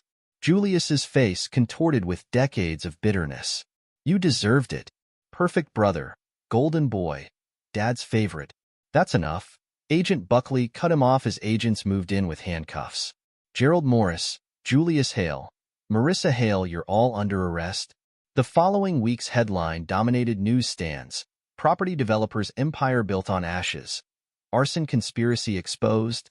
In the district attorney's office, Marissa's carefully crafted facade crumbled under questioning. "I had no idea about the fires," she insisted, mascara streaking her face. "Gerald was just mentoring me in real estate." "Mentoring?" The DA slid photos across the table. Marissa copying fire department documents, her offshore account statements, recorded meetings with Gerald's conspirators. "You knew exactly what you were doing." "The Real Estate Commission is suspending your license pending investigation," Agent Buckley added. "We have evidence of you facilitating property fraud schemes across 3 states." Across town, the Family Foundation's board members convened an emergency meeting. Angela presented her findings to the stunned directors. "Julius diverted over $2 million, she explained, displaying bank records. The money funded both Gerald's property acquisitions and Marissa's luxury lifestyle. The foundation's rehabilitation programs." Board Chairman Harrison shook his head in disgust. While he was stealing from injured firefighters, his own brother almost died from tampered equipment. In the federal courthouse, Julius faced the consequences of his lifelong vendetta. The prosecutor's evidence was overwhelming. "You orchestrated your brother's college accident," the prosecutor stated, "then spent decades sabotaging his relationships, stealing his inheritance, and finally conspiring to destroy his career. He had everything handed to him." Julius exploded, his mask finally falling completely. "The scholarships, dad's praise, mom's attention. So you embezzled from your parents' charity?" The prosecutor's voice dripped contempt. "Helped target your brother's fire station? People could have died." Julius's response chilled the courtroom. He deserved to lose everything. The final hearing drew media from across the country. Gerald's property empire, built on orchestrated disasters, crumbled under federal scrutiny. 12 properties acquired through arson, the federal prosecutor announced. Firefighters deliberately endangered, all to build luxury condos. Gerald, his expensive suit now replaced by prison orange, watched his legacy burn. "Mr. Morris faces multiple life sentences," the judge declared. "The court finds him guilty of conspiracy, arson, fraud, and attempted manslaughter." Julius received his sentence next. The judge's words carried decades of justice. "The systematic targeting of your own brother, theft from your family's charity, and involvement in schemes that endangered public servants 40 years without possibility of parole." Marissa's divorce case imploded spectacularly. Her attorney withdrew after evidence of perjury emerged. The custody filing for non-existent children, the divorce court judge stated, shows profound contempt for this court. The attempted character assassination of Mr. Hale through false PTSD claims is particularly egregious. Aunt Sally approached the stand, her testimony completing Julius's downfall. He manipulated me for years, she admitted. Made me believe terrible things about Brett. I was a fool to help them. The fire department's commendation ceremony, properly held this time, saw Brett receiving full honors. Battalion Chief Hale's investigation exposed corruption that endangered not just our department, but our entire city, Chief Chin announced. His courage and dedication represent the highest traditions of service. Standing at the podium, surrounded by colleagues and loyal family members who had stood by him, Brett delivered a brief but powerful speech. Fire shows us what people are made of, he said. Some reveal their true nature through ash and flame. Others rise from the heat stronger than before. Today, we honor those who chose to serve rather than destroy. The restored family estate and charitable foundation began a new chapter.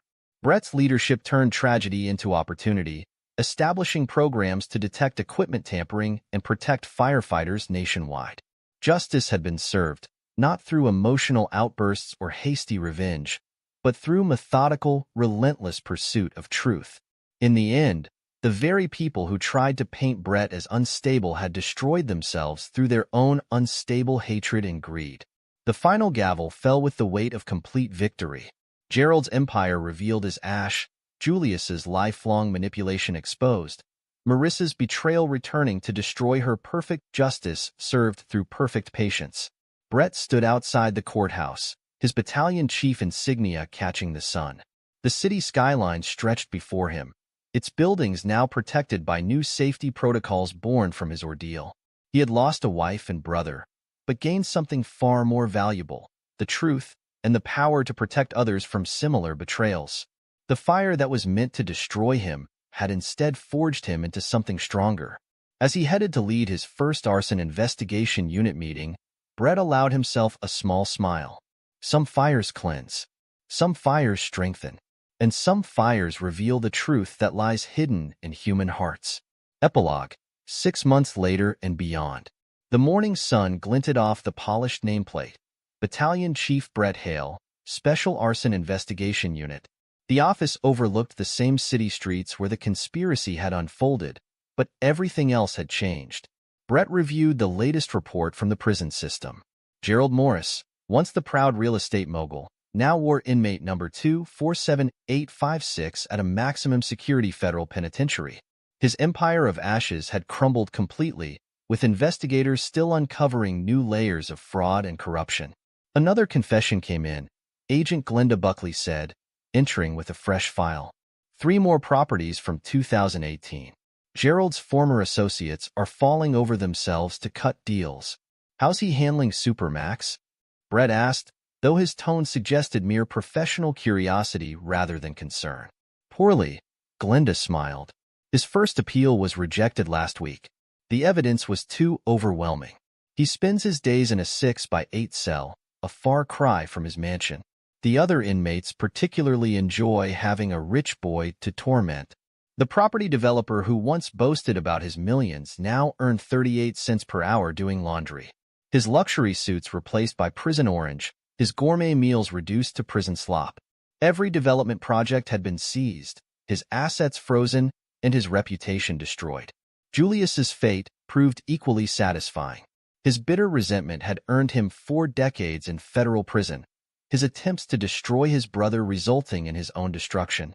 He tried claiming mental instability, Angela reported during their weekly meeting. The judge wasn't impressed, especially after the recording of him bragging about causing your college accident. The former gym owner now spent his days in solitary confinement, his inability to control his rage making him a problem prisoner.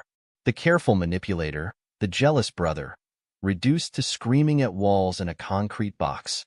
The family foundation is thriving, Angela continued. We've established new programs for equipment safety testing.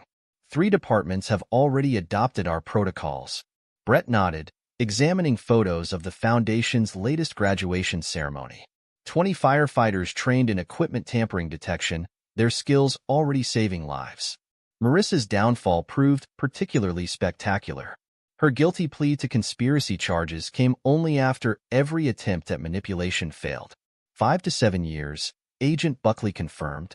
The prosecutor was pushing for more, but her eventual cooperation helped identify other conspirators. The former real estate agent now shared a cell in a women's correctional facility, her designer clothes exchanged for prison uniforms, her carefully maintained appearance deteriorating under harsh fluorescent lights. Her letters attempting to justify her actions when unopened, returned marked refused. The woman who had sneered at Brett's pathetic salary now earned pennies making license plates, her dreams of luxury replaced by the harsh reality of concrete and steel. The fire station's training room buzzed with activity. Brett's new arson investigation unit had become a model for departments nationwide. Equipment tampering attempts down 60%, Stephen reported proudly. The new protocols are working. No serious injuries in 8 months. The Firefighter Protection Initiative, born from Brett's ordeal, had grown into a comprehensive national program. The foundation supporting injured firefighters provided both prevention and support, turning tragedy into triumph. Chief Chin approached with a fresh stack of reports. The mayor wants to expand the program statewide. Your testimony at the Public Safety Committee made quite an impression. Aunt Sally's redemption proved genuine. Her testimony against Julius had helped secure his conviction, and her subsequent work with the foundation showed true remorse. I was blind, she admitted during a family gathering. Julius played on my own insecurities, made me see things that weren't there. The foundation work, it helps me make amends. The family's healing extended beyond immediate members. Cousins, uncles, and distant relatives who had been pulled into Julius's web of lies now rallied around Brett's leadership. The department's annual review showcased the transformation. Brett's unit had become a flagship program, with departments across the country sending officers for training. 17 attempts at equipment tampering prevented, he reported to the assembled brass. 32 arson conspiracies uncovered. Over $40 million in property fraud prevented. The numbers told only part of the story. The real victory lay in the lives saved, the families protected, the corruption exposed and eliminated. 10 years later, a decade after the conspiracy's exposure, the changes proved permanent. Gerald Morris, still in Supermax, had aged decades in prison. His appeals exhausted, his fortune gone. He faced the reality of dying behind bars. Julius, broken by isolation and regret, had stopped sending his rambling letters of blame. His hatred had consumed him, leaving nothing but an empty shell in a prison cell. Marissa, released after 6 years, but stripped of all licenses and credentials, had fled to a small town in another state. Her attempts at reinvention failed, her past following her like a shadow. The last report showed her working as a grocery store clerk, living in a tiny apartment, the kind of life she had once mocked.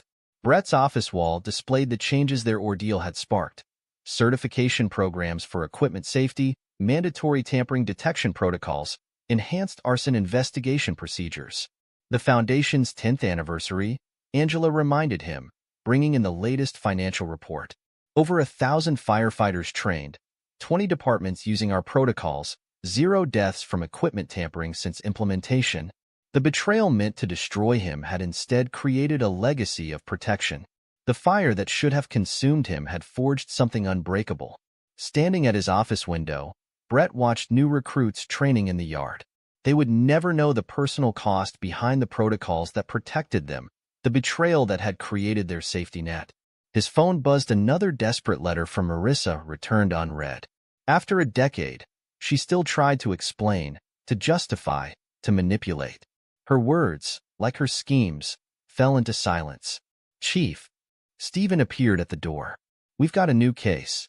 Possible tampering at Station 12. Brett nodded, already reaching for his jacket. The past had taught its lessons, but the future demanded vigilance. Some fires destroyed, but others forged strength from ashes.